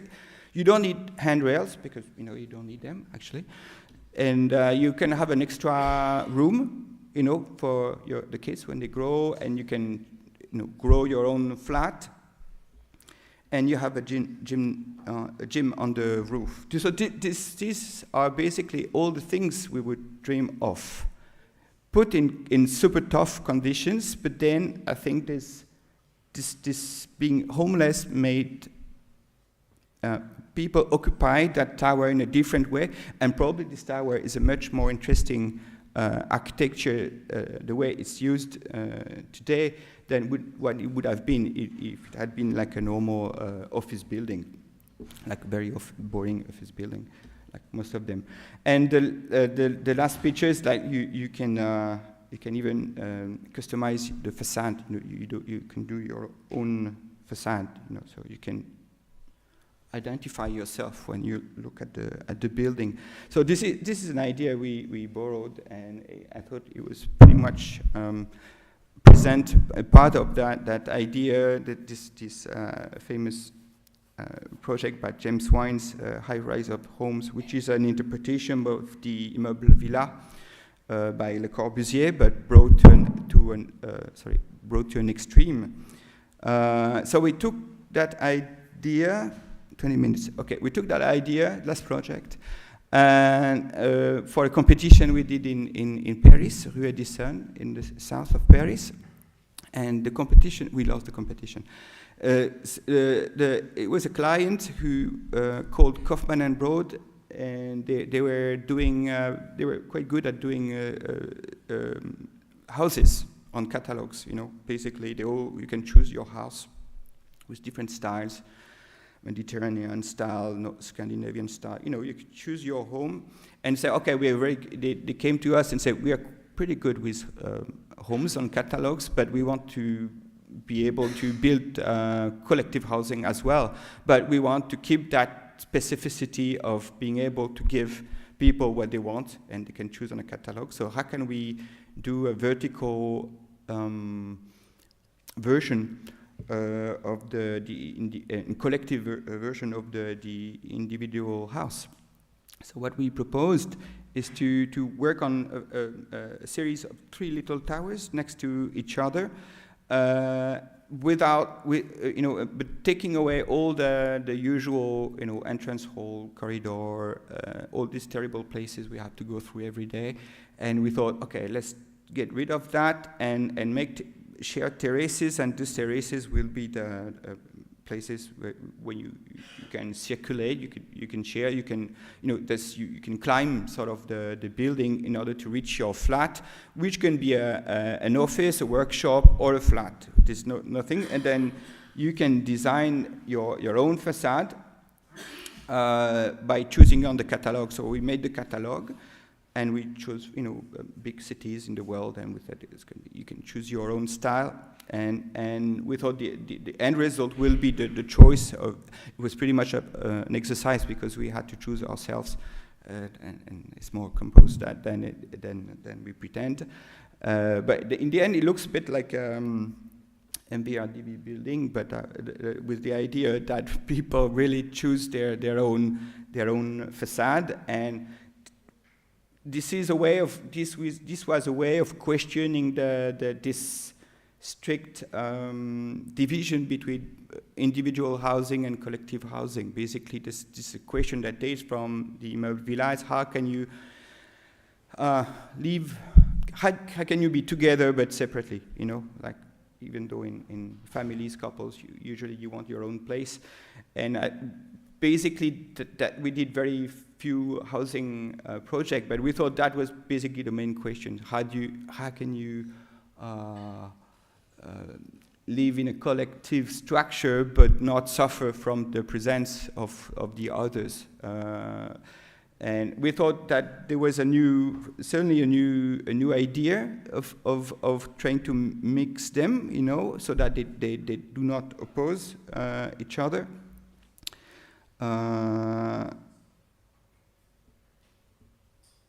And that's about it, I think. So as a conclusion, I would say maybe if we had to think again on the question of living and housing, maybe the lesson would be try to imagine you have no home, get rid of the idea of the home if you want to invent a new one. Thank you very much.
I will try to not ramble, but I have no idea what slide comes after, so we'll just try to wing this a little bit. But I'm very happy to be here. Thank you so much for organizing this. In fact, I think most of our work all of our work is, of course, about living, but in different forms of living that has maybe less to do with domesticity, although, of course, the things that I will be showing today will be very much about domesticity. But maybe just to give you guys a bit more context, is that our office was set up on the basis of a system in Switzerland, which is all about public tendering through competitions, which means public projects, most of which are things like schools, university buildings, pretty large scale, let's say, types of collective spaces. And so that's kind of the things that we've been interested in is, how do we plug into a larger society with spaces that we create that essentially are, for better or worse, a statement on our society at that moment and what we aspire to or what we would like. And I think that's maybe no different also to the attitudes that we try to bring into ideas of living that's maybe more directly tied to domesticity. The idea that living is as much about the individual as it is about us together. How we function as a society together is represented in the spaces that we design, what we allow, what we don't allow, the ways in which a building presents, let's say, a certain presence on an urban site, but also how that creates certain possibilities or certain, values that maybe we want to emphasize. And maybe that word value is something that I'd like to try to bring in a little bit through what I will be showing, because what I'll be showing is maybe much more traditionally architecture than what has been shown until now, which was super exciting and fantastic. So it's a little bit difficult, let's say, to follow that part, but I think that the idea of value and how we value architecture, how we value the spaces that we create and what that actually means, and particularly with housing, which has always been market-driven to a certain degree, especially in certain contexts. I come from the US, I now practice in Switzerland since 13 years, but in the US, it is very much about developer-driven models, which is about bottom lines, which is about square meters, surfaces, appliances, things that basically maybe don't have such lasting effect. And so a lot of the things that we've been trying to focus on and think about is, what is important to us as a society, and what values do we want to create within architectural spaces, and what values actually transcend the kind of pure square meter price that maybe is underlining other aspects of what we think living together means. So maybe I'll just launch into this, and we'll see with some of these projects what that means.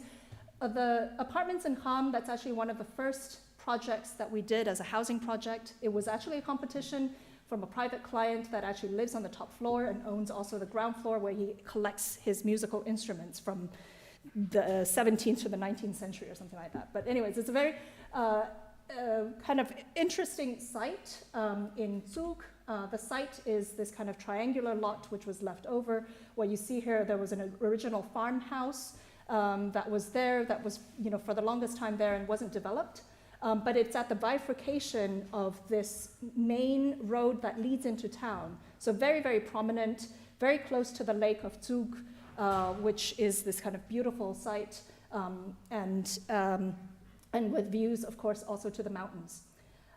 So it's a fantastic site, but the thing with the building codes in Switzerland was also something that, to this site was quite particular, and something that we tried to kind of negotiate a little bit. A lot of the work that we do, because it's public projects or because it's projects in Switzerland which have to abide by certain, let's say, building codes and norms and standards and expectations, it's about trying to, let's say, negotiate those or play with those to find other solutions to it. So in most of Switzerland, the building code allows you an extra floor. But that extra floor has to be equally set back from all sides, which creates this funny hat on top of all the buildings. And we were really unhappy with that as an image of what that could be. So what we discovered was that in this particular area, the rules were slightly different. This top floor just had to be less, like basically maximum 60% of the area of the floor below, and that would actually be okay. So a lot of it was about negotiating this idea and how to kind of present a more coherent form, let's say, to the outside with this kind of triangular shape. And on the top floor, of course, was the kind of owners that lived there, that has this kind of privatized apartment with this terrace. So the terrace allows us to essentially reduce the amount of floor area to this kind of maximum 60%. And then in addition, we added this kind of room at the end, which was a kind of indoor-outdoor space that allowed their kitchen to sort of spill out. So you see to the right of the image, all the kind of living sleeping areas, and then the collected areas towards the left of the image that's arranged in an enfilade. So that enfilade goes from, a kind of more collective room through a kind of large kitchen into this kind of outdoor space that's something like this, which really protects from the outside and from the, let's say, the views of the neighbor, but also from the elements. That allows you also to have dinner, let's say, sitting outside during the summer. And so a lot of the gaming with these kind of local codes was really to try to preserve an image of this building as really a quite slender and tall, especially when you approach from one side. That room, which is actually an outdoor space, essentially elongates the height of this building. So from one side, it really looks like one single object, but when you kind of turn around, it starts to look like a series of objects that sort of melt together. And this kind of negotiation of the form to the site is essentially the kind of crux of this project. In housing, it's of course always a lot about the relationship between inside and outside, and how the form defines also the certain possibilities of how you organize on the interior. In this case, it's even more, I would say, pronounced by that. But this negotiation of the form basically allows the building to change and to kind of give a very different perception as you move around it. And also to create certain moments of articulation, for example, when you enter, and things like that. But also what was, for example, quite difficult with this site, which we didn't realize, we started, because of the kind of triangular form, looking at a lot of triangular floor plans to try to understand this kind of typology. But in fact, the building, the plot was so small that the very tip of that triangle was less than 4 meters wide. Which meant that all of these other typologies we were looking at were really not very applicable.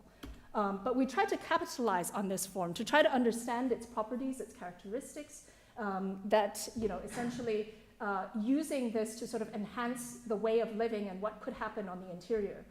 So we defined essentially 2 types of apartments that use the kind of characteristics, one which is anchored by this panorama room at the tip of the triangle that allows you, almost 270-degree views, and then the other which is characterized by more of an introversion, a central hall that allows you a very different type of movement. So I'm going to more focus on the second type of apartments, but this is just to give you a sense. This is the panorama room, a model that we built for that in the competition phase. And then this is this kind of central hall apartment. But the typical floor, again, is these 2 apartments essentially that bracket a central core. But this kind of larger apartment, which really has to span this very, very deep end of the building, again, is anchored by this central space, which is not defined. In fact, all the rooms are not defined. You can use them however you want. In fact, I think one of the things with marketing and developer projects is always the need to sort of label every room as something. But in fact, this is just a 4-room apartment that you can define however you want. The rooms are always linked one to the other through this kind of central hall. So when you enter into the apartment, you start to see a kind of sequence of spaces all the way out. you start to also see into the kind of outdoor spaces that forms a layer, again, to the outside. And so when you enter through a kind of vestibule that protects you a little bit while you hang your coat and take off your shoes. And then you're in this kind of central hall that essentially connects to all the spaces around it. It's a space that could be a dining space, but also could be a play space, could be a workspace, really could be defined by people that sort of occupy it. But also the exterior spaces, I think the last couple of years has shown us that living today is in fact changing or the kind of requirements that we would want to have for living is changing quite rapidly. The way that we work in apartments, but also the way that we want to have a kind of direct relationship to the outdoor space. So these outdoor spaces, these loggias, are in fact like rooms in themselves that connect to other rooms and are part of this kind of system of spaces that you can occupy and define, let's say, as the user. And so here again from the kitchen, going through this kind of central hall, to the outside, and looking again now at the plan of that, the central hall is a space which I would say in the 19th century was quite popular. It's in German, it's called the Diele. It's basically a space that you enter as a kind of vestibule and distributes you to the rooms, but it kind of died out as we tried to make apartments that are more and more efficient. And what we wanted to do was instead to sort of bring back this typology, but to almost amplify it, to make it the biggest dealer that you could have that really becomes a space in itself and something that unites all the people that live in this building. But of course, it also is very deeply tied to the form of the building and the fat, let's say, backside of this volume that has to do with this depth. So again, one of the characteristics, of course, of this project is also a kind of reaction to what is going on within this context. I think in Switzerland, especially, let's say the biggest area of consideration is not so much the cities or even the rural spaces, but more secondary cities like Cannes, where there's a lot of development that's been happening without any real concept or any real thought. And so the question of how we create local identity and a sustainable type of architecture that promotes, let's say, a kind of local identity has to do also with giving a certain character, let's say, to spaces like this. And so this was, in some ways, also thinking about how this building could appear almost as if it's always been there, like this rock that sort of grew out of the ground. The second project, let me see if I have time for that. Sorry, I have 7 minutes. So the second project maybe also has to do with a little bit of a statement of what it means to think about collective housing, and especially to think about, what people determine as sort of flexibility or as, with different ways of living that have to be sort of combined within collective housing. This is actually an apartment building that's disguised as a house in a very wealthy neighborhood. But maybe just to kind of zoom out a little bit and look at, what kind of provoked this as a project. I mean, this was a client that approached us. It was, in fact, our first sort of direct commission. But it has to do a lot with also what has been happening in Switzerland within the last 10, 20 years. And I apologize, this is all in German, but I'll translate for you, is that the types of households have been changing quite dramatically since the 1970s. But, and of course, the types of households that are, let's say, the nuclear family are in fact pretty stagnant. But what has been kind of increasing, let's say, in terms of the numbers, are single-person households, or single-parent households, or even pairs that don't have children. And so the types of households have been dramatically, let's say, reducing in size of people, but when you look at the numbers of the areas that people are sort of occupying, it's actually been increasing. So that also, provokes a question of how much space do we really need? What does luxury actually mean? What does value actually mean in housing? The other thing is that, this is kind of similar, so I'll skip over this, but the trend for single family homes is actually still continuing, meaning that despite the fact that there are less and less people in these kind of typical nuclear family situations, there's still, about 70% of residential buildings or residential projects being built are single family homes. And almost 40% of the population, live in apartments that, or buildings and houses that are actually rather large. And so that, of course, provokes a little bit of a question of not just in terms of affordability, but in terms of diversity and the types of living and what we really need as spaces. And this has to do, of course, also with sustainable urbanism and what we think about that. So back to this project. This is a building or plot of land which is within a single family housing district. So the way that this area has been zoned, you cannot build bigger than what is currently being shown in that sort of outline. And because of that, it's very difficult actually to have a kind of greater density to it. But the client actually approached us to rethink this model. In fact, he had inherited this property, and for him it was a way of giving back and to think about, how can we actually make a difference in maybe a very acupunctural sense, but still in that sense quite political, to rethink this very wealthy neighborhood of single-family homes with this one insertion.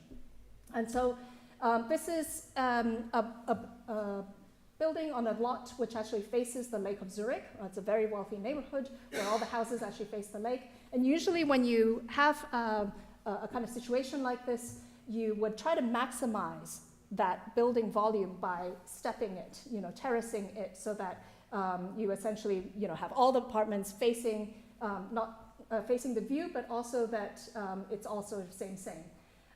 What we decided to do instead was to kind of dumbly follow that slope, because in fact it's that's the code. The law is that you to maximize it, you kind of offset that slope. And so that's essentially what we did, and to sort of hide it also within this kind of gable roof, to make it seem like all the other single-family homes, because of course in this kind of wealthy neighborhood, it's also this kind of NIMBY, not in my backyard attitude. And so by doing so, we also created a kind of system of stepping and split levels within the building that allows also for different types of apartments that would be then under this one roof. So there are actually 5 apartments in this. This was a very early sort of concept model where we started to look at how these would sort of jigsaw puzzle together. And the thesis of this was to say, unlike typical sort of developer models where you say, well, every unit has to be the same because that's what you can market. Here it's in fact to say, how can we provoke as much difference as possible, but that in each apartment we try to define qualities that make it more similar to living in a single family house, even though you have maybe only 40, 50, or 80 square meters. And so these are sort of 5 different apartments, a kind of garden apartment, a ground floor apartment. There's apartments sort of under the roof where you really kind of stretch the entire length of the building. Here you see also the different types of apartments highlighted by their collective spaces. So the garden apartment, for example, the living areas sort of face out into this garden, or there's one where there's a kind of diagonal sequence of spaces that stretch across 2 sides, or one that really is about stepping with a slope through the whole length of the building from the street to the garden. And of course, all of these apartments have their own outdoor spaces as well.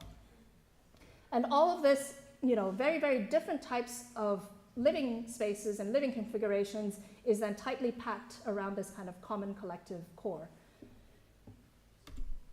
The outdoor space we kind of left, because of this kind of difficult slope, we tried to leave it as natural as possible. The only thing we did was sort of insert 2 circles, one which is at the entrance where the street is, which negotiates a kind of ramp that allows you to enter the building, handicap access, and then the other, which is this big collective circle, which is an outdoor space where the different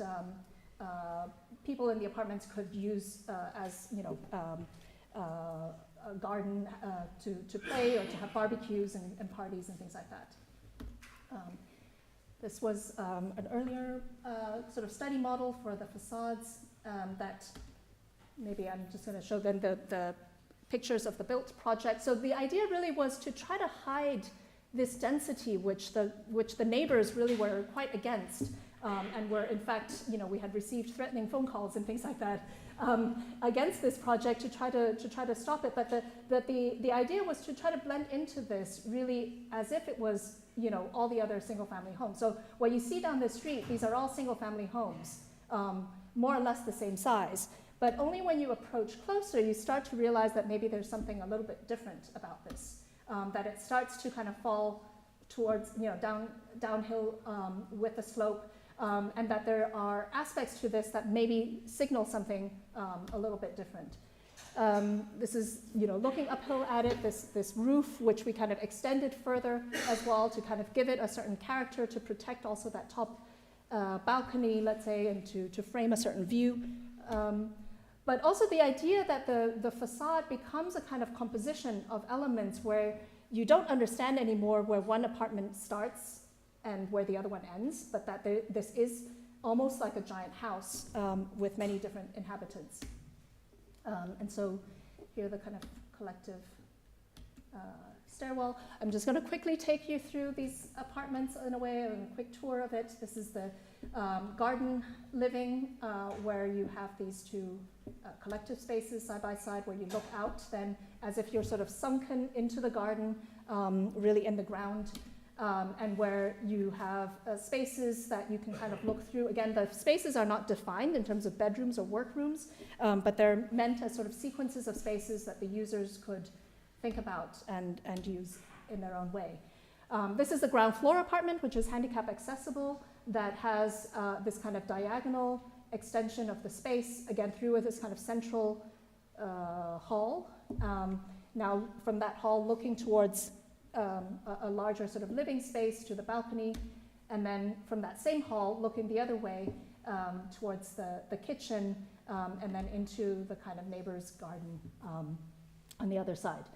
But the idea that this is a space that, while you're cooking, you can be still chatting with your friends that maybe are mingling within that hall, or watching over your kids that are playing in this kind of central hall, that the living space really is this kind of fluid space that you can also think and reconfigure in different ways. And when you make your way up into the upper levels, you then get into these kind of apartments that really are defined, let's say, by the space of the roof. So this kind of apartment which stretches really from the street all the way down to the garden as this kind of terracing landscape that's on the interior. And that you get a view back. In fact, there's a hidden room which is behind this kitchen. There's a sliding door that right now is open, but actually that hides this room at the end. And that was for us also important, is like one of the things that for us was always bothersome is that when you live in an apartment, it seems that when you have visitors come, everything is out in the open. And so we were trying to find these moments of saying, well, what happens, what are qualities that you miss in kind of single family homes, of the kind of hidden spaces that maybe you would like to bring back again to apartment living.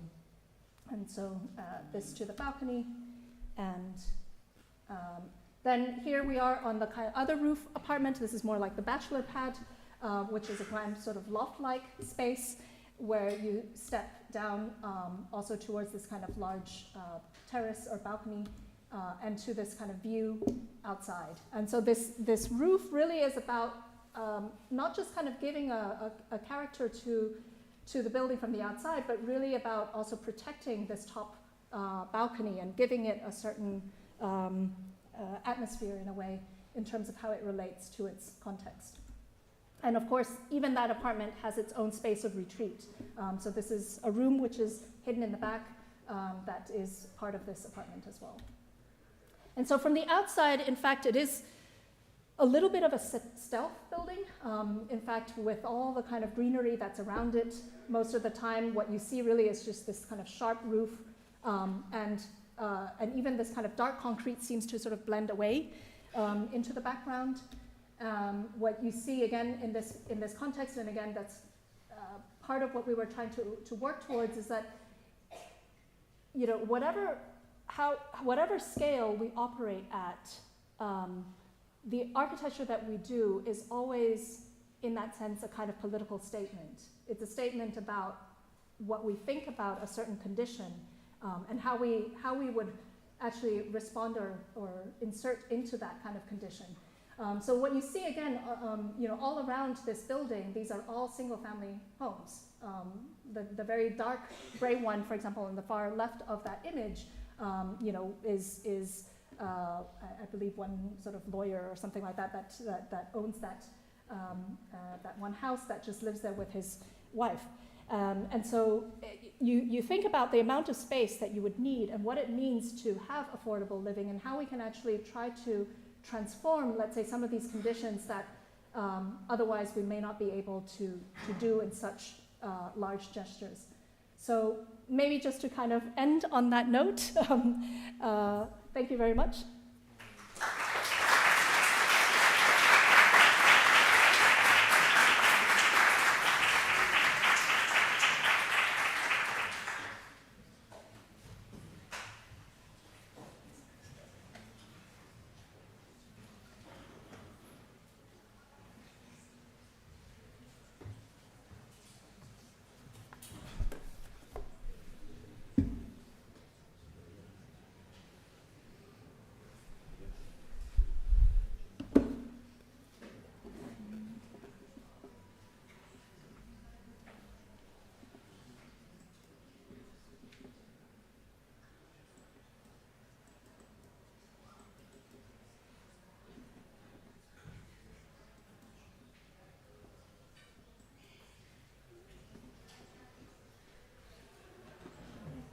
Thanks.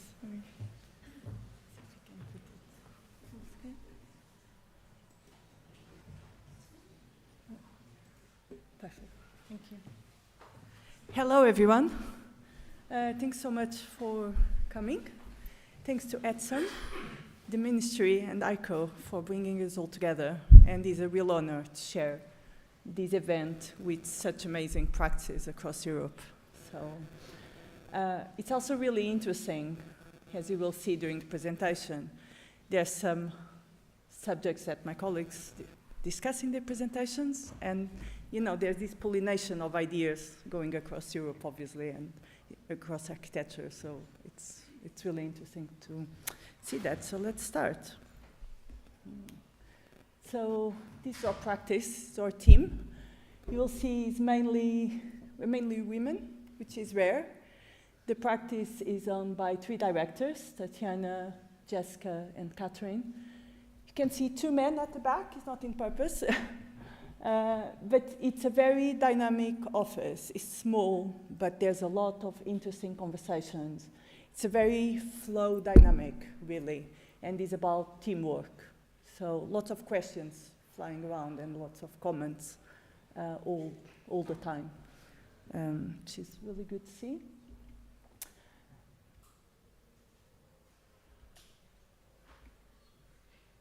As a base for work, we are really interested in these 3 concepts.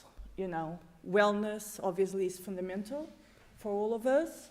In our projects, the way we design spaces, there's a lot of formal experimentation, but it's also about practical elements like bringing light, air to very constrained sites, as you will see. And then obviously sustainability, because there's no living without it, right, in the future. We collaborate a lot with artists. In this project you're going to see actually there's not a huge amount of that, but we really more and more bring art into our projects. And those collaborations are always very fruitful. I think art can be very provocative, makes people think, you know. So we are working, for example, on a project at the moment where the artists that were selected, they're working within sustainability, and their work really makes users think about one of the artwork is planting, you know, and other is about extinct species, like can we bring them to life? Why are they extinct, you know? and raise all those questions. So we like that awareness and debate, and that our work can contribute to it.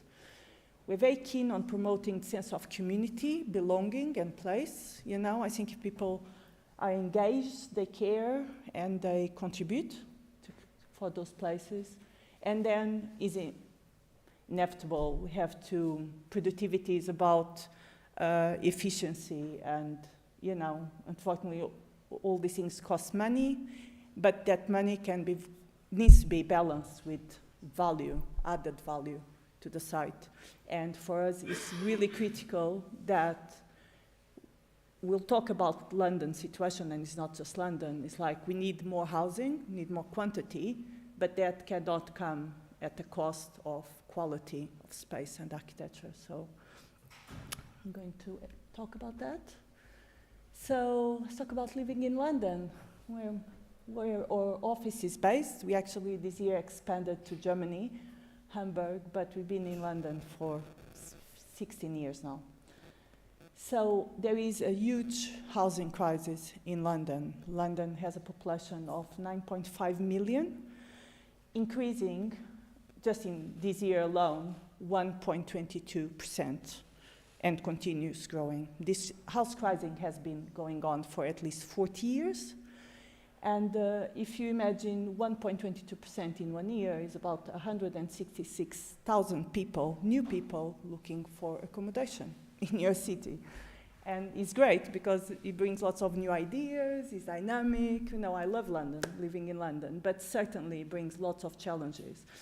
The profile of the city, there's a lot of low-rise, so there's streets and blocks and vast areas of very low-rise Victorian, Georgian houses. The planning policies are quite strict, and the house prices are, you know, are crazy expensive, continue going up. So as architects, what do?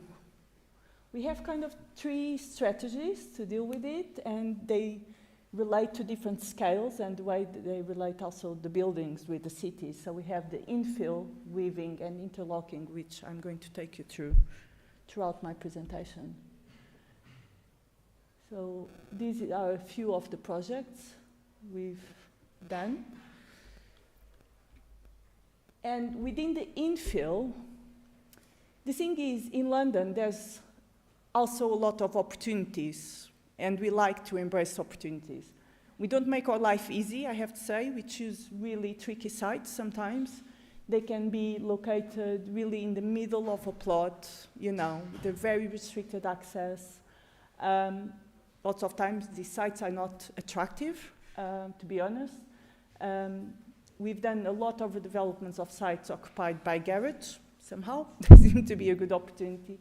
But we find opportunity within those constraints, and they really inspire our designs. So. And the way to do it is, I think, inverting sometimes the rules that we're used to seeing in dwellings or housing. So in some cases, instead of working with the facade, we use the fifth facade of the roof. Sometimes we invert the section to bring more daylight to the living spaces. Courtyards become external, outdoor courtyards become outdoor rooms, and we work with enfilades because they really offer this opportunity of simplifying geometry and connecting all the spaces or closing, or, you know, users can control what they do. So the first project I'm going to show you is the vaulted house, which we explore the fifth facade of the roof. And the house occupies all the perimeter of the existing site, except for 2 courtyards that were inserted. So this was an old garage. We kept the perimeter wall, and wherever possible, we keep the existing structure, because why would we demolish? You know, it's a more sustainable solution, helps saving costs, helps with integration within the site. And then we really like the contrast between existing and new. We like to bring new elements to the buildings we construct. And then we work with strong geometries to create interesting space. So in this case, each one of those roof structures relates to a room below, And then the furniture inside also is related, is almost like centerpieces to each one of these spaces. And what this does is it breaks the mass and the volume of the house. It creates really interesting interiors, but also offers opportunities for these courtyards, interior and exterior, and also double heights, you know, is the proportions of the rooms that we really think, and the daylight help giving quality to the spaces where people live. Wherever possible, we introduce courtyards. They are quite, in these type of projects, overlooking and privacy are critical, obviously, for the comfort of people and the neighbors as well. So courtyards offer a great opportunity to explore those relationships in a more private way. We are quite obsessive about our geometries, and we repeat them a lot.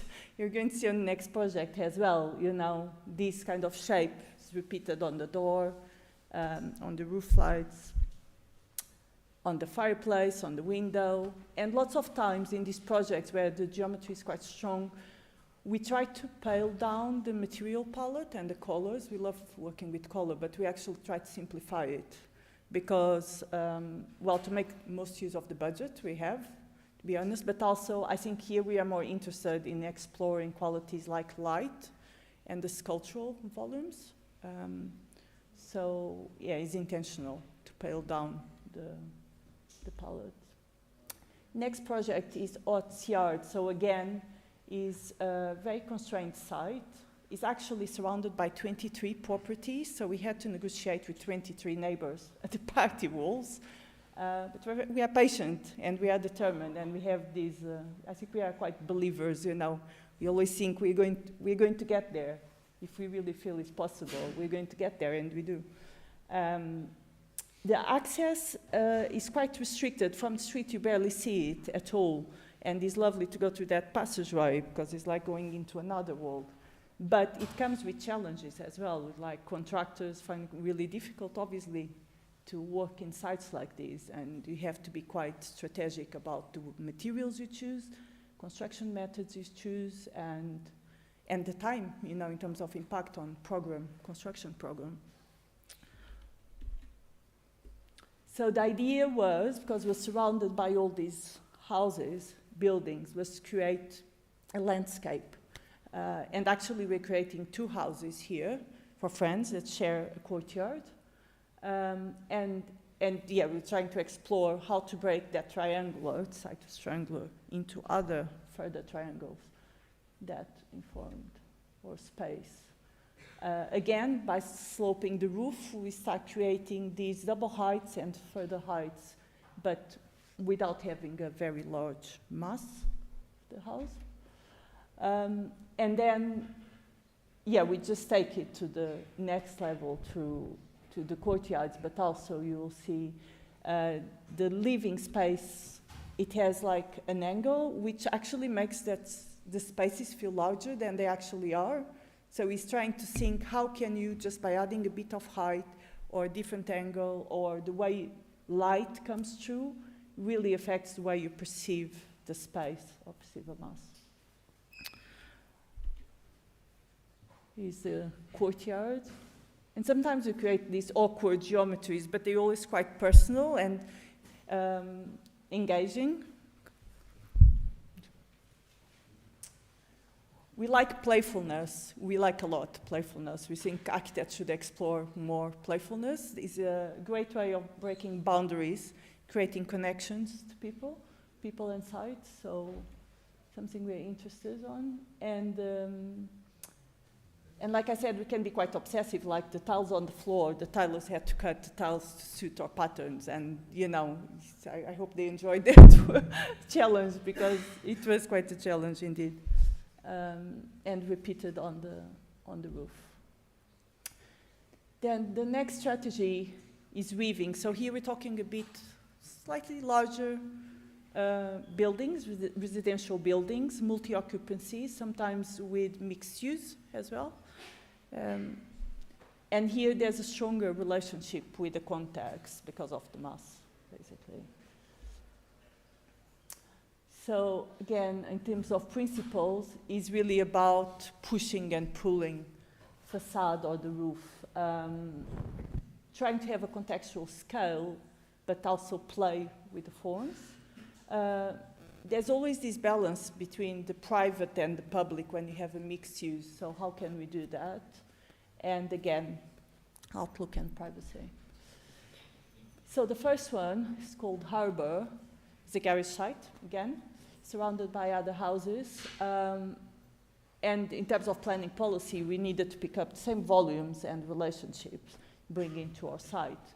However, obviously, we never like to do it just on a straight, boring fashion. So we really start playing with that and simplifying, you know, sharpening. And I think as a team, we are quite, it's not in a random way, it's quite intentional, but we are not afraid of testing, you know. It's like, what happens? It's almost like having a bit of a play, a toy in our hands. Like, what happens if we invert this? What happens if we push, if we pull, you know? And you start feeling like, yeah, we're trying, he's achieving what we want, and he's creating these pockets of space where we wanted, while still keeping a purity of the form. It's quite rare we manage to create these public areas, small, but in front of the houses, which allow for safe play, for example, for children. And on the back, there's gardens. On top, there's terrace and balconies. And through the walls, the way the walls are positioned, give quite a lot of privacy to the lower houses. So here you can see how our development relates to the previous ones. And then we start introducing, you know, different colors of brick to break the mass, but also it gives an identity to each house, which for people is really important, you know, when you live in these vast areas, repeated houses.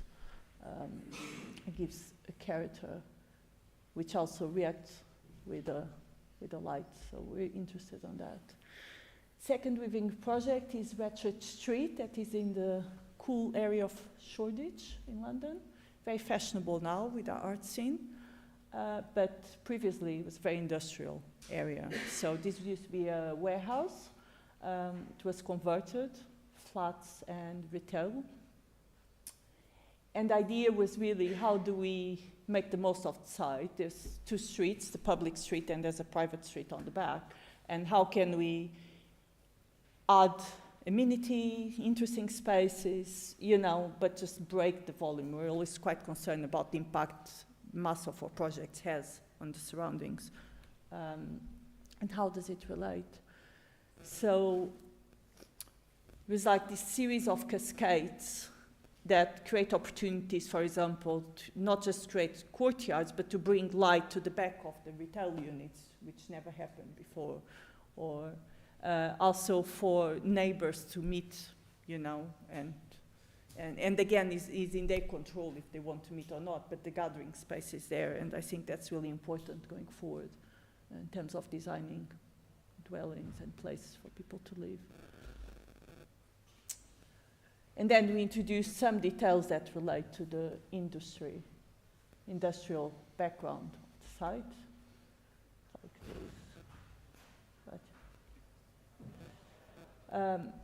This space is obviously not just about the external use, it's about the daylight, and they really create, you know, a connection between these different levels and uses, which we always try to promote, because that's how a city functions, right? Interior, in the interior, again, we're quite interested in having spaces, this idea of the weaving, you know, spaces connect with the interior and the exterior in unusual ways and giving flexibility. And then the last one, the interlocking. This has to do more with larger sites where we need a master plan to accommodate different uses. The site was occupied originally by a piano factory, and we're quite interested. There was a piano factory that then became derelict and was occupied by a creative community of artists, you know, that started occupying the site, and eventually they decide, okay, all the site needs to be renovated, need a new project. And, but we didn't want to lose the identity of the warehouses, and there was almost an official co-working space happening. So how can we keep that dynamic going? So I think at this scale is really creating engaging public space. We work a lot with public spaces and public installations, so quite interested to see how people, it really affects the way people, you know, interact with the cities and with the buildings. The idea of interlocking was discussed here earlier. How can units be different and offer, you know, in a compact way, much more interesting spaces? The identity really has to do with this idea of community that we want to promote. Art, like I said, we collaborate a lot with artists. And the playfulness, I think is so important to bring more playfulness into our cities. You know, they have a big impact on your day. So like, I think we all experience places where we went and had nice surprises just by playful details. So this Omega works, and again, you will see along the facade there was elements we preserved. There was some elements we reinvented, and others are new. It's a mix. So work with the different typologies, and the way it works is a bit like we were talking about earlier.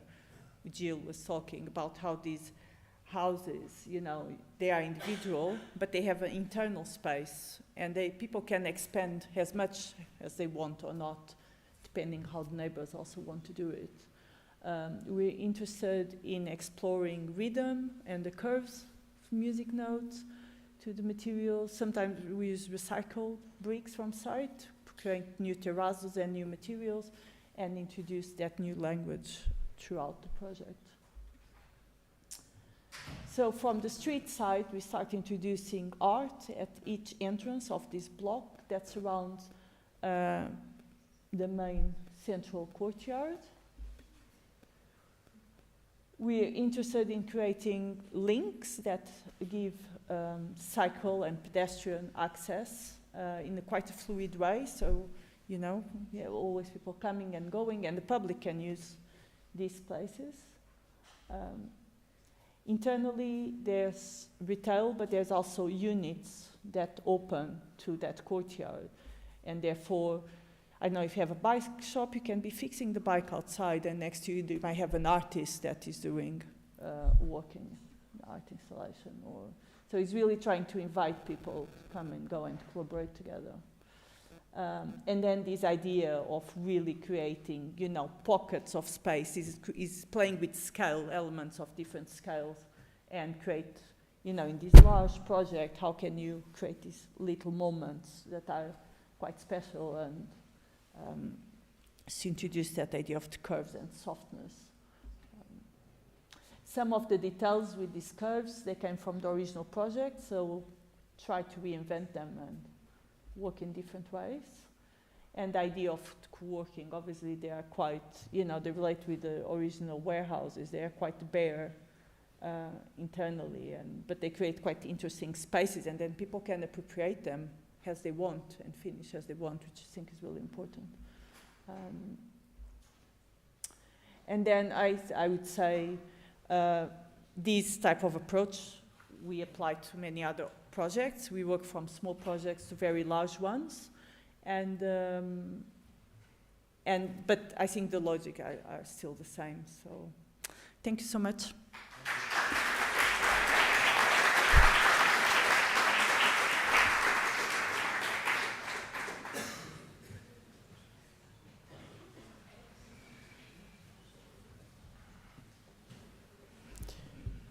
Okay, thank you very much.